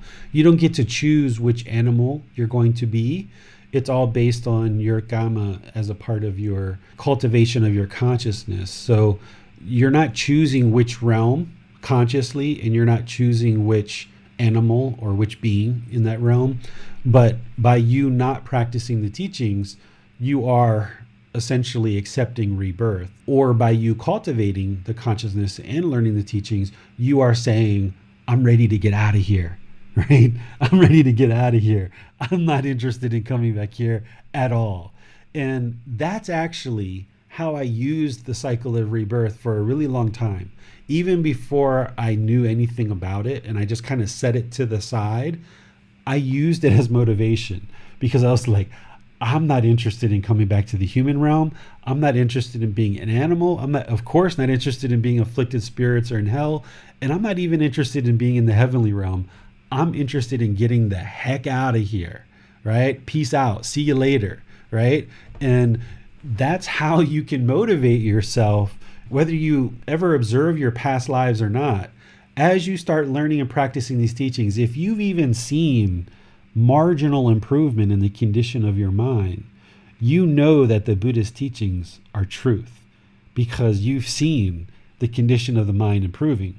So these teachings that you've been learning so far that's improving the condition of your mind, do you think he told the truth about all that stuff and he just kind of slipped in these 5 realms just for the heck of it and he lied about that? No, he didn't. He's the fully, perfectly enlightened Buddha. He's not going to lie about anything. And if you experience your past lives, or you really wanted to talk about it in detail, you'll know these realms are true. But even if you don't know that, but if you've just seen any kind of marginal improvement in the condition of your mind through meditating the way the Buddha taught, by practicing the Eightfold Path, like right intention, right speech, right action, by understanding the Four Noble Truths and seeing the truth there, if you even seen any marginal improvement, then that should help you to at least kind of start seeing, you know what, the Buddha knew what the heck he was talking about.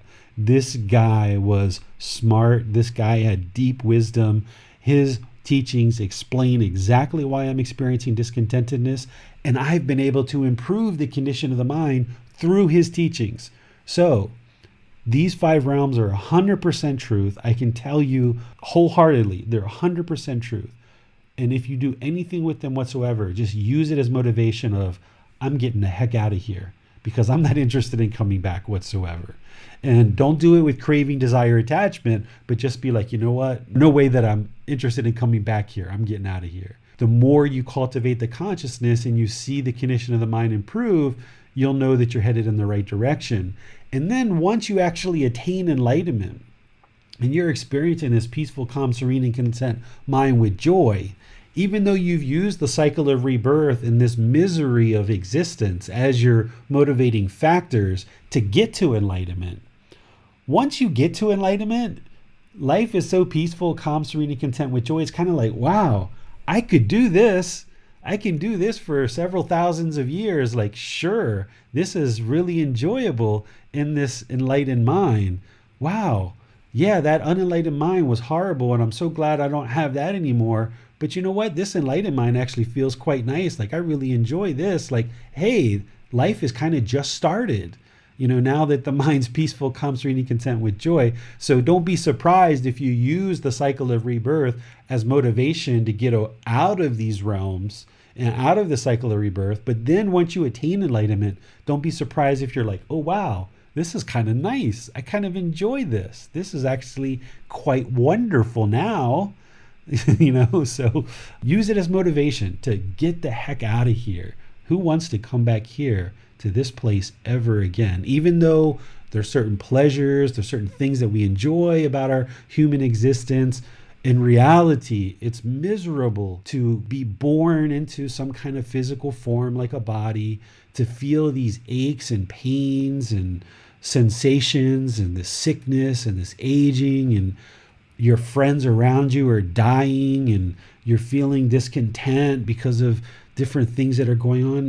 The unenlightened mind is quite miserable. So use this cycle of rebirth just to motivate you to get the heck out of here and be done with it. All right, we had a similar question from Judith, so I'll read that out too. She asks, is it true that according to Buddhism, we choose the family and country we're born in and the experiences that we're going to encounter in this life? You're choosing it through your Gotama, but it's not a conscious choice, right? So craving, desire, attachment is the fuel that determines if there's going to be rebirth. So if there is craving, desire, attachment, there's going to be rebirth. Your Gotama, or the results of your decisions, determines what realm you're born in, and it also determines what condition you're reborn into. So if you are reborn in the animal realm, your Gotama is going to determine which animal you're going to be reborn as. Or if you're reborn, say, from the animal realm into the human realm, it's your Gotama that decides which country, which family, what condition the family is, what condition the human body's in. So if you're born with a beautiful appearance, lots of intelligence, you've got a really wealthy family that can kind of provide things for you very easily, you have easy access to education and these kind of things, this is all because of your past Gotama. If you're born into the human realm in famine conditions and poverty and these kind of situations, this is from your Gotama from your previous life that is creating this. So the message of the Buddha's teachings, no matter where you look, whether it's the Four Noble Truths, the Eightfold Path, the natural law of Gotama, or here in the five realms, it's all about you have complete control. Every decision that you make, wholesome or unwholesome, is leading to some consequence, either in this life or some future life. So the idea is make a lot of good, wholesome choices, because you can't run from your bad decisions. You can't run from that unwholesomeness. You're going to experience that either in this life or some future life. We have a question from Neil about afflicted spirits. Neil asks, can these hungry ghosts hurt us? They can only hurt you if you allow them to. So if your mind is fearful, then they can harm you in terms of your mental aspect of your mind. There are some people that have experienced physical harm from these afflicted spirits, but it's somewhat rare. The more fear that's in the mind, the more these beings of afflicted spirits in hell kind of feed on that, and they will gravitate towards you like a magnet. So that's one of the reasons why you need to eliminate fear from the mind, so that these afflicted spirits and hell beings are not drawn to you and they don't affect you. People who have a lot of fear in their mind will be affected by these afflicted spirits more so than anyone else. So a few chapters ago, when we talked about eliminating fears, we need to eliminate fear because it's a discontentedness, and that's what you need to do in order to attain enlightenment. But it's also going to eliminate this attraction that the afflicted spirits and hell beings have to you if you eliminate the fear. So it's important to eliminate fear to get to enlightenment, but also to help you not have these afflicted spirits and hell beings attracted to you. We have a question from Martino. How can we know the heavenly afflicted spirits and the hell realm really exist? Is this something you see and know as soon as you are enlightened? Not everybody who's enlightened is going to experience looking at these realms and know that these realms exist. And there's not a moment where you become enlightened. It's not like a switch that's either on or off. It's a gradual progression. The mind becomes closer and closer and closer, gradually progressing to enlightenment. So as one's mind awakens, gradually coming closer and closer to enlightenment, as you clear out the pollution of the mind, you very much can actually observe these past lives in these various realms.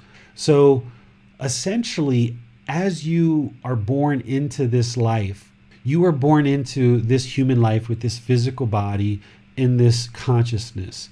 There's craving that moves in from one consciousness to the next. So one life to the next, craving moves into that next life. But also residual memories from past lives move into the new consciousness as well. So even though as a human being right now, you have a certain mind and there are certain things that you can remember from this life, you're pretty much like standing on the street of a city and you can only see this one street, this one life. That's all you can pretty much see right now. But as you learn the Four Noble Truths, the Eightfold Path, all the other teachings, as you train the mind through meditation and you kind of remove the darkness of the clouds, as you remove this pollution of the three poisons, then what tends to happen is as you remove these clouds, it's like going up on top of a mountain. And now instead of seeing just the street that you were on, this life, you can see all the streets, all the cities, and how they interconnect with each other. But right now, if you haven't seen these other 5 realms, if you haven't seen your past lives, it just means that you still have pollution of the mind and you haven't removed it enough. You haven't ascended high enough to the mountain to be able to look down and see all these lives and how they all connect.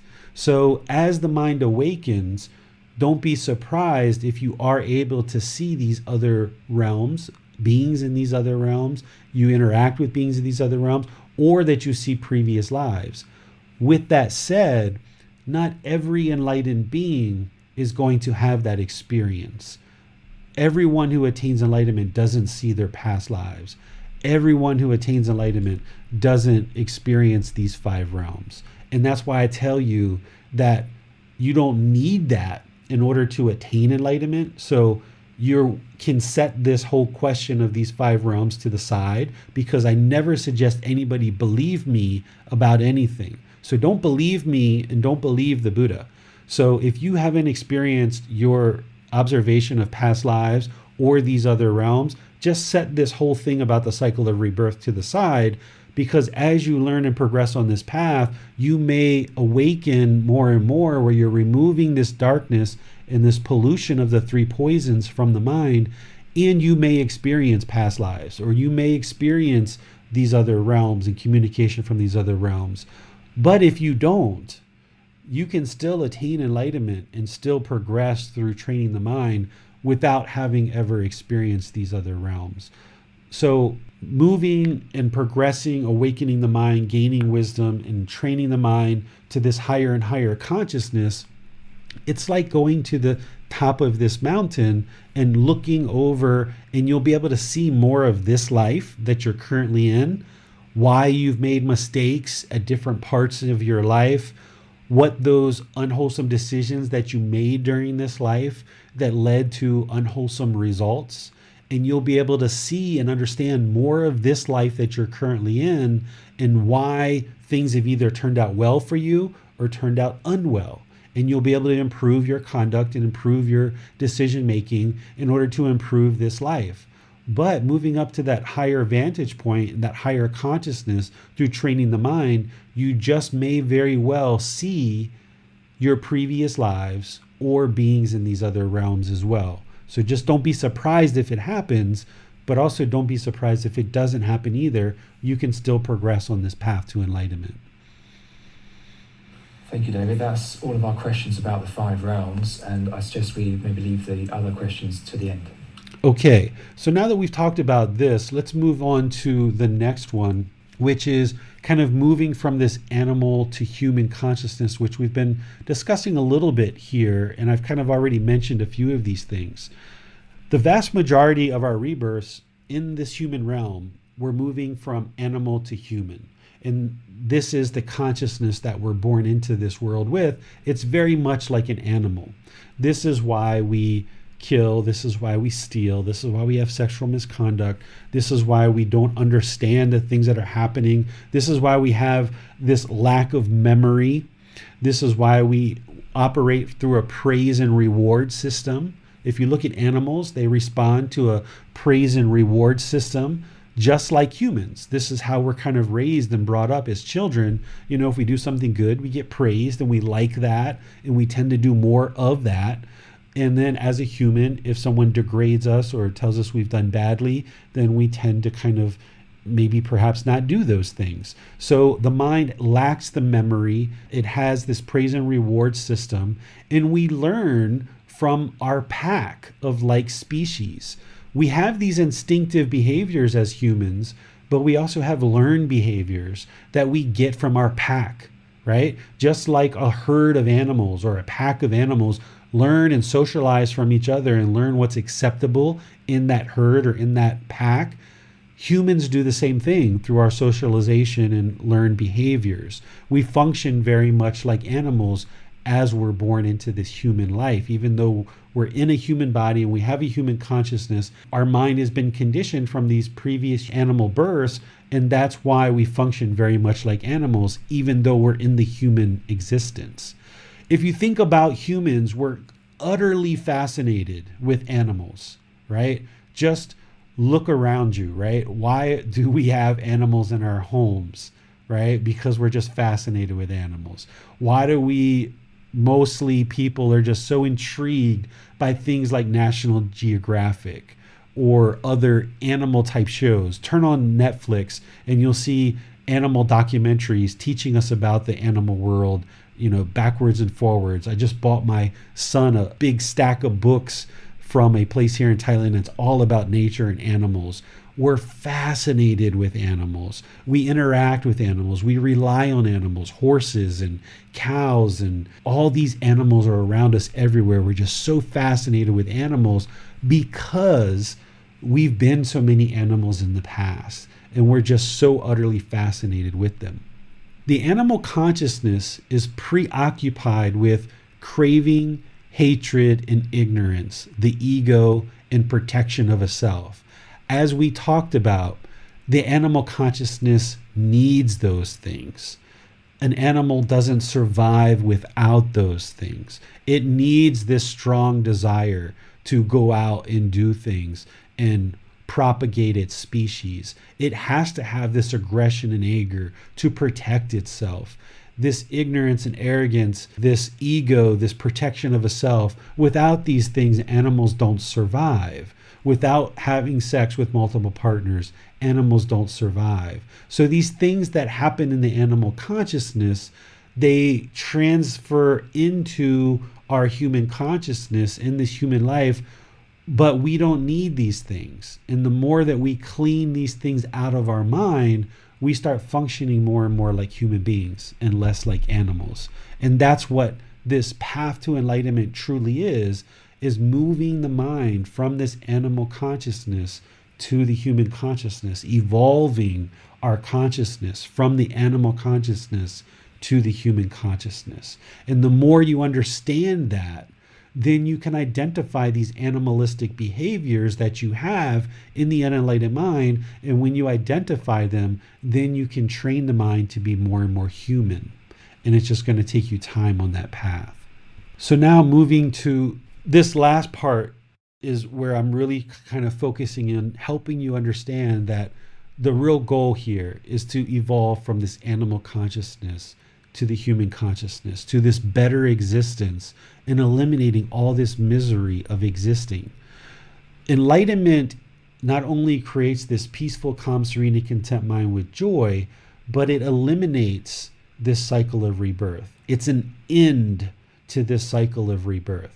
There's some Buddhist schools, some Buddhist teachings that are not from Gotama Buddha that will tell you the goal is to be reborn, but that's not the goal whatsoever. That's not what Gotama Buddha taught.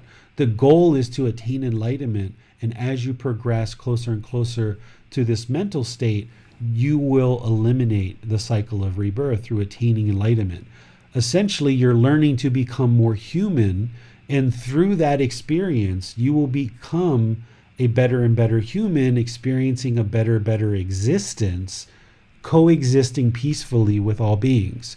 Because animals, not only do they fight within their pack or within their herd, but oftentimes they fight with other animals of other species, right? So like hyenas fight with lions and lions fight with hyenas. But lions also kill their own members of their own pack as well. And human beings do the same thing. We kill members of our own pack, our own humans, right? So that's what a human does in the unenlightened state. An enlightened being would never kill another human, would never kill another animal, right? So an enlightened being is not going to kill. So through becoming more and more enlightened on this path to enlightenment, you'll learn to live more peacefully with all beings of your same pack of species. And you'll develop this loving kindness and compassion for all beings, not just members of our own pack, but you'll also be friendly, loving, kind, respectful to deer, to lions, to turtles, to fish, members of other species. You will have this loving kindness and compassion for as an enlightened, more and more enlightened human being. But as an unenlightened human being, you're going to have craving, anger, ignorance. You're going to have this aggression and hostility towards members of your own pack, which is humans, and potentially have aggression towards animals and other species of other packs, right? That's what an animal does. But an enlightened being is going to be able to live peacefully and coexist peacefully with members of its own pack as well as other species as well. The condition of our planet is due to humans' mind, this craving, anger, ignorance, the ego, and the self, reverting to the animal consciousness. So if you look around the world and you see all the harm in the world, if you see all the darkness, all the hostility, all the aggression, all the rage, all the fear, all the guilt and shame and boredom and loneliness and jealousy and resentment, if you see all these things, then what you're seeing is you're seeing the animal consciousness. And the condition in the darkness of the planet is from that, from these conditions of human beings having these aspects of the mind. As we eliminate this from the mind, the world becomes a more peaceful place. So if each human walked towards the light, we would essentially create a better and better world. Another way to say that is if each human does not walk towards the light and continues to reside in the darkness, then the planet will continue to become a darker and darker place. So it's through walking towards the light. Walking towards the light is becoming more wise. It is practicing these teachings where we don't have yearning and this longing with a strong eagerness, which causes discontentedness. Walking towards the light is eliminating anger and hatred and ill will, hostility, aggression, these animal instinctive behaviors. Walking towards the light is gaining this wisdom where we no longer have ignorance or unknowing of true reality, that we understand that we need to stop killing, we need to stop stealing, stop having sexual misconduct, stop lying, stop taking substances that cause heedlessness, start having right view and right intention where we're practicing harmlessness, start speaking to each other polite and kind and friendly, using those 5 factors of well-spoken speech.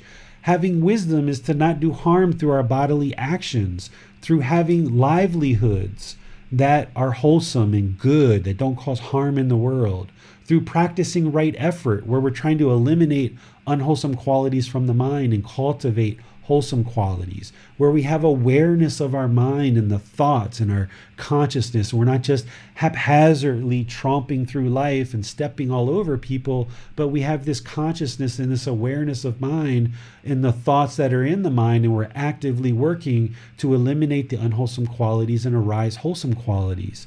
What it means to build wisdom and eliminate this arrogance is to meditate and develop right concentration, where we're training the mind through breathing mindfulness meditation and loving kindness meditation, and training the mind to have singleness of mind, where we're able to now function in the world in a more and more human way, without the ego, without this arrogance and pride, without this protection of a self, where we're fearful of people coming into our territory, where we can share and be generous and loving, kind, compassionate. And by doing this, we create a better and better place in the world. Essentially, we're all, as a humanity, either walking towards the darkness or we're walking towards the light. Which direction we walk is completely our choice. It's an individual choice. We don't have to get the whole world together, and we don't have to get every single person in the world to agree to walk in the direction of the light. Individually, as an individual choice, our own decisions lead to our own results. We can choose individually to walk towards the light, and that's going to influence our consciousness, evolve it from the animal consciousness to the human consciousness. And in doing so, we're going to be causing less and less harm in the world, which means there's going to be more and more peacefulness around us in our life. And by doing that, it's going to naturally influence other people. We're not training our mind because we are trying to influence other people. We're training our mind because we know it's the right thing to do, and we want to get the heck out of this whole cycle of rebirth. We were interested in experiencing this peaceful, calm, serene, and content mind with joy. But by walking towards the light, gaining this wisdom, eradicating this pollution that we have in the mind, becoming more and more human, we not only cause less harm in the world, which means we create a more and more peaceful life for us, but people around us are going to be influenced more and more to learn and practice these teachings. And as we do, as an entire humanity, as an entire human race, we will become more and more peaceful. Essentially, right now is the time for human beings to evolve. Every single species in the world, whether it's a lizard, a snake, a bear, a lion, a tiger, whatever it is, every single species has evolved over time. The human beings, we have not evolved in all of these years, in all of these centuries. Sure, we've gained more technology, more modernization, things like this. But in terms of our consciousness and how we relate to each other, we've actually been declining. We've become more and more hostile, more aggressive. We've become more pollutant. We've destroyed our environment. We've done all these harmful things to our environment and to people around us. And because of that, our world has become a darker and darker place, where we're kind of teetering on the edge of whether human existence is even actually going to continue in the next few generations.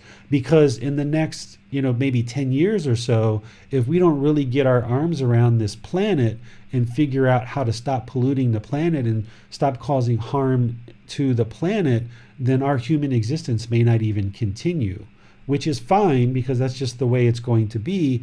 But we're kind of teetering on this. So right now is the time for people to now choose to learn and practice these teachings and walk towards the light. And by all of us choosing to do that individually, we improve our life, we improve the condition of our mind.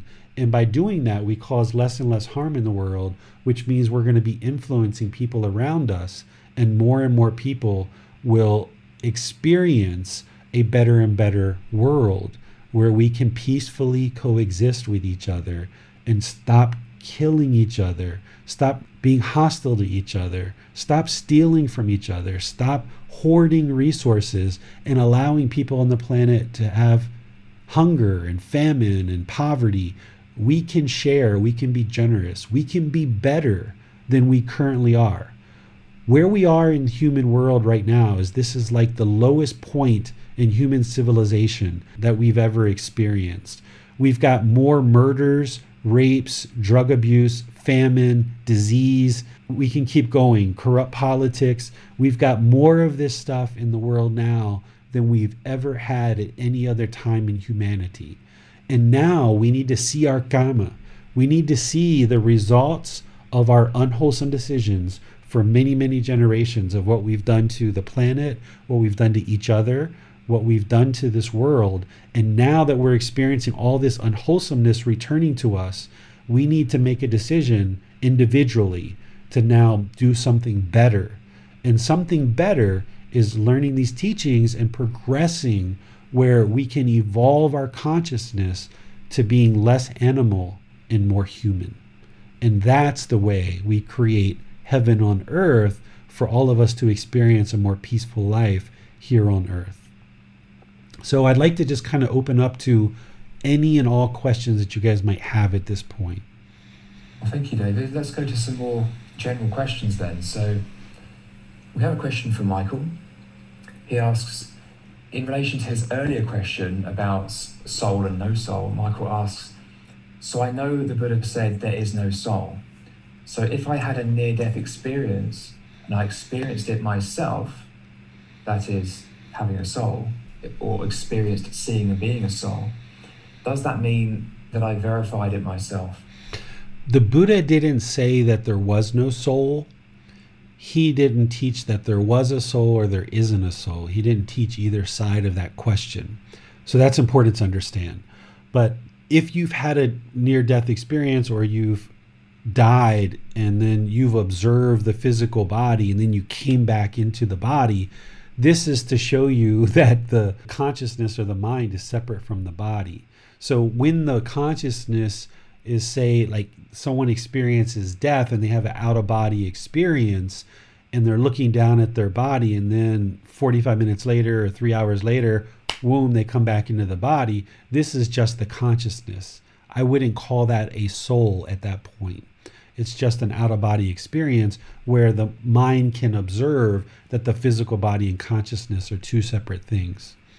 Out of interest, David, when you've experienced past lives, do you experience them from the first person perspective, like you're in the eyes looking out, or from the third person perspective, so like an out-of-body experience looking at this other being, or perhaps a mixture of both? It's actually neither of those things. It's not like I'm looking and like seeing this previous being. It's that the memories are coming to the mind and I actually think that I'm that being at that particular moment. This is where people think like multiple personality disorder has occurred, but in reality what it is these people are having residual memories of their past lives. Once you awaken, I've talked about it kind of like unraveling a twine. So if you think of like the consciousness is bound up and having all these memories, residual memories bound up inside of it with this twine wrapped around it, as you awaken, as you start meditating and training the mind and you unravel this mind and those residual memories start surfacing, you can actually experience the memories from those previous lives. In my situation, I felt like I was those beings.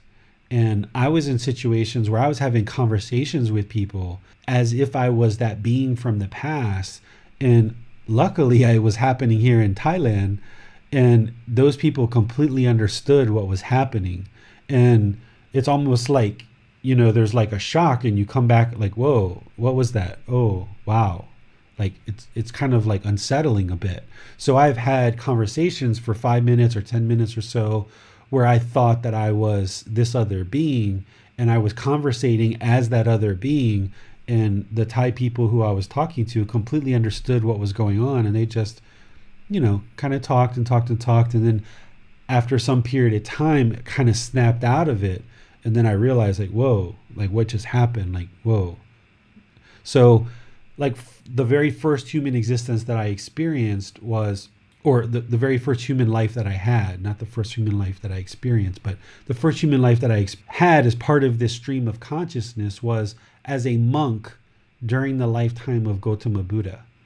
So at different times during my life, I've spoken as if I was that monk. And here in Thailand, when I spoke as if I was that monk, people actually just understood it and they just kind of like went along with it. And I didn't realize what was going on at the time, but then at some point the mind kind of snapped out of it, and then like boom, I was back to David. And then like looking back, I realized what was going on, and I have those residual memories of being a monk at that particular time during Gotama Buddha's lifetime, when at that time I attained the first stage of enlightenment because I was reborn a second time into a second human existence, which I've talked very little about. And then at that life, the second life, I attained the second stage of enlightenment. And then now this is a birth that I had during this life. This is the third human birth. But there's a lot of memories in my mind from that immediately present, the life immediately before this one, that second human life. That one I have a tremendous amount of memories about. The very first human life, which was 2,500 years ago, I just have very, very little memories about that one. But the one that happened 2,000 years ago, which was the one right before this life, I have a lot of memories of that one. In fact, when I was growing up at the age of 8, I would have excruciating pains in the body because this particular being was murdered and they had died at the hands of people. And there was very specific injuries that happened to this person during their life. And at the age of 8, I would lay in the bed and complain to my mom and dad about all these pains that I was having in my body. And I was explaining to them all these pains that was in my body. And my parents didn't believe me. And they were just like, go to bed, go to sleep, you're dreaming, whatever. But I would recount many times about all these physical pains that I was having in the body and where I was having them. And now that I've looked back and I saw this previous life, I know that those pains were from the death of that individual and the ultimate murder that happened, that the body was injured. And that's why I was experiencing those physical pains. So if you've had multiple human lives, you're probably, if your experience is similar to mine, you're going to experience the most memories of the life just before this one. Where the life 2 times ago, I don't really have that many memories from, just a few memories. And then as the animal births, what happened here is when I was laying down one night, I had all these flashes of animals, like almost like a movie strip, come through my mind, where it was just like one animal after another, after another, after another, after another, just like all the way through my mind, and seeing all these animal existences like snapshots in time. And all through my life, in this life, I've known things about animals that I shouldn't know. Like, I've never studied animals. I've never researched it. I've never, dug into understanding animals, but I know essentially so many different animals, about what they eat, what they don't eat, what the prey animals are. I know their behaviors. I know so many things about animals. And this all came from residual memories from these animal existences. So the craving moves forward into your current existence, but also these residual memories move forward as well. And you're not always aware of where these memories are coming from. But if you have these memories, just know that it's coming from your previous lives. All right, thank you. We have a question from Michael about God. Michael asks, is God the divine and symbolic representation of enlightenment? That's an interesting way to think about it. God has the deepest wisdom about enlightenment of any being anywhere. He understands the natural laws of existence because he created them. He's the deepest practitioner of the Dhamma of any being in existence. And he can share that wisdom with you. So if you listen to the talk last week, where towards the end I was saying, you don't need to believe in God in order to attain enlightenment. You can pursue this path without any kind of understanding or relationship with God. But if you do choose to have a relationship with God, and you, through prayer, rather than asking for things, more money, more cars, more better life or whatever, don't treat God like a genie in a bottle. But if you pray and say, I believe in you, I know that you exist, I am open to your guidance, and I accept your guidance in my life, and thank you for being part of my life. if you remember these three things and you pray in that way, God will make himself known to you more and more in your life, and you will receive guidance because he knows the Dhamma so well that he will support and encourage you and help you along. It's still your free will. You still have to make the personal choices, but he will give you guidance along your path. So the more that you let him know that you believe in his existence, the more that you let him know you're open to his guidance. Don't crave it, don't request it, but just let him know you're open to it, because he's not going to always be there. He's not attached to you. He's always around, but he's not attached to you. And then just give him thanks for all the help and all the support. So if you do those three things, you will actually gain benefit in doing so. So if you don't have a relationship with God, you can still attain enlightenment and progress without any understanding or relationship with God. But if you would like to have a relationship with God, you should go back and listen to what I did in the talk last week and read that chapter in the book if you haven't already. And then by praying in this way, you can actually receive help potentially along this path, but you still have to do all the work. God isn't going to do any work for you whatsoever.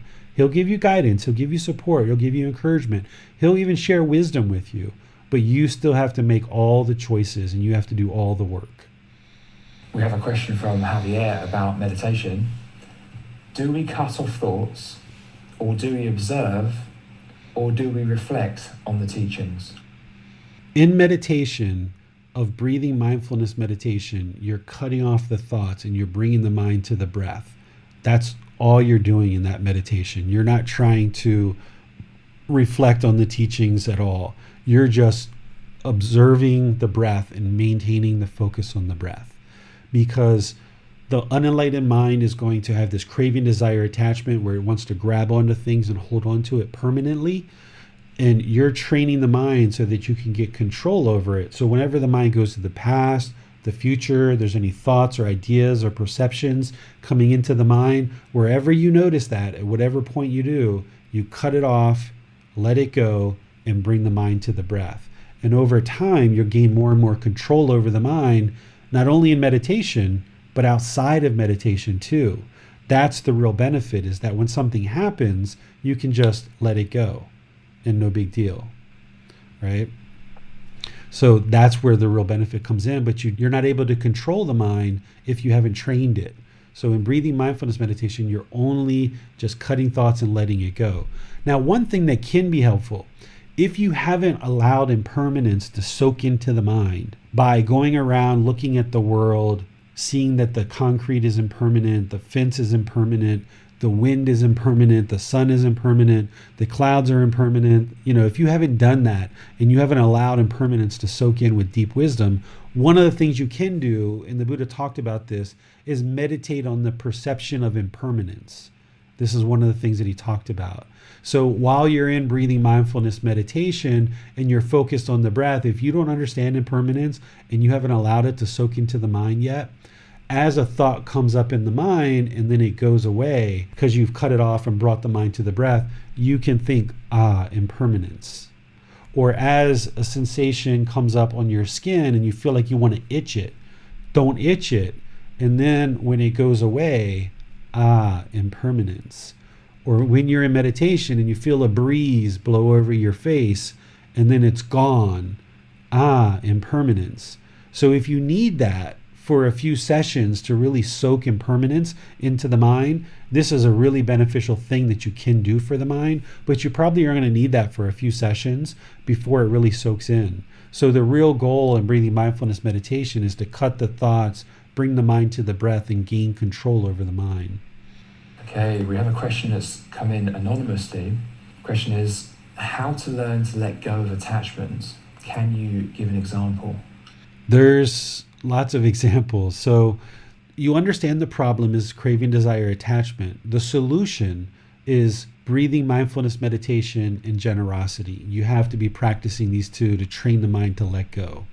And then you have to train the mind to identify attachments and put a plan in place of how to move away from these attachments. And each attachment is different.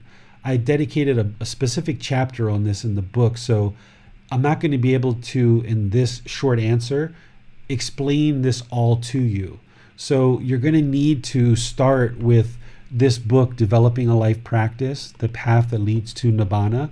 And you're going to have to start at the beginning and progress through so that you can understand this whole aspect much more deeply, because I can't really answer in like 3 to 5 minutes about how to eliminate an attachment, because it's a much deeper talk than that. And I devoted a lot of content in the book to that. And there's talks about that I've already done, where I've spent 2 hours talking about identifying attachments and eliminating them. So I suggest that you download this book. It's free. And access the podcast or the YouTube channel where I already did talks on that, so that you can learn that content, because it's not possible for me to explain it in just a couple of minutes of an answer in a class like this. Thank you, David. We have no more questions. Okay, so I will wish you guys a very wonderful rest of your day. Enjoy the rest of your Sunday, wherever you might be. And I would like to let you guys know that tomorrow my son and I are leaving for a little bit of travel. So we're probably going to be gone for about a week. And on Wednesday and Saturday, I'm going to still be holding class, still live streaming, but I'll be in a different location. So you shouldn't be surprised when the background back here changes because of impermanence, right? So you'll see that I'm going to be on the road. I won't be probably attending to the Facebook group as closely as I have in the past, which is also part of impermanence. But I would like to take my son out and show him the world, right? I need to teach him and show him and educate him and help him learn things in the world. So the next 7 days, while I'm going to be teaching classes on Wednesday, Saturday, and Sunday, I'm really going to be devoting a lot of my time over the next 7 days to helping my son to learn and grow and come into the world and learn more about this world around him. So we're going to be taking a car trip, and we're going to be driving around to some different places in Thailand and helping him experience some different things and learning different things. This is part of my responsibility as being a father, is helping him to grow up and helping him to learn, helping him to understand the world around him so that he can have a better and better life for himself. And then as part of my Karma, as me taking care of him and my wife taking care of him and growing and teaching him and guiding him all through his life, as we get old, then he's going to take care of us. Not because I asked him to, not because I told him to, but that's just what's going to happen, right?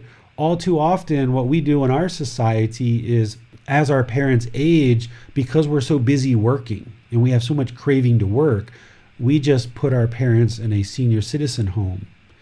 Those things exist here in Thailand, but people don't really use them. There's very few of them around. What happens is the parents take really, really good care of the kids. And then as the parents get older, the kids take really, really good care of the parents. This is the natural law of Karma. So I'm taking my son out, and I'll take future trips with him. He's only 8 years old. This will probably be the first of many times that we travel.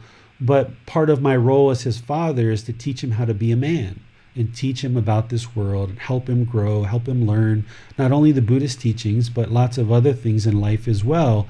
And as he does, and his life becomes better and better, and he gains more and more knowledge, and he's able to sustain his life more and more in the world, he will really appreciate that, and he will remember that, and he will understand this time that he spends with Dad as part of these various trips that we will take over the course of his life and the rest of my life.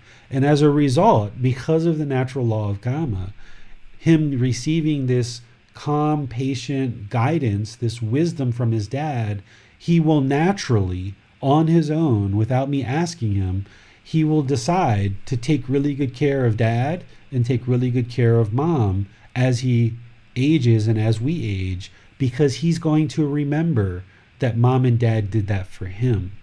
And again, we don't do this because we want something from him or we desire something from him, but because of just the way the natural law of Karma works, the more you take good care of the people around you, they're going to be willing to take good care of you too. And that's just the way the natural law of Karma works. So don't be surprised if you don't hear from me as frequently through private message or Facebook group or whatever over the next 7 days, but you will see me in class on Wednesday, Saturday, and Sunday. On Wednesday, we're going to be doing breathing, mindfulness meditation, and loving kindness meditation. The same thing on Saturday, breathing, mindfulness meditation, and loving kindness meditation.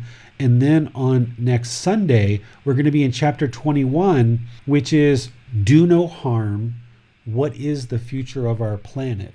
We're going to be discussing how these teachings of evolving our consciousness, becoming more wise practitioners of the Buddhist teachings, also relates to not only not causing harm to other beings, but not causing harm to our planet as well, because if we do, that harm is going to come back to us.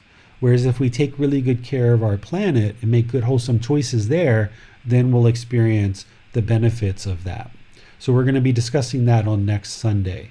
So continue to learn this chapter. Listen back to this talk if you like. Listen to the talk I did 6 months ago about this topic, because it was very different talk and different questions in the class back then. That's on the podcast as well as in YouTube. And then just as I always say, treat everybody with politeness, kindness, friendliness, and respect. Not because you have to, not because you're required to, not because you want something from that person, but just because it's the right thing to do, to treat everyone polite, kind, friendly, and with respect. So I'll see you next time. Until then, Sawadee Ka. Thank you for listening to this podcast. To provide support for this podcast, visit patreon.com/support Buddha. To access more teachings, visit buddhadailywisdom.com. There, you will discover a full range of courses, retreats, and online resources to assist you on the path to enlightenment. Remember to establish a daily, consistent meditation practice, along with learning and practicing these teachings. A well-developed meditation practice is the foundation in which to train the mind to attain enlightenment.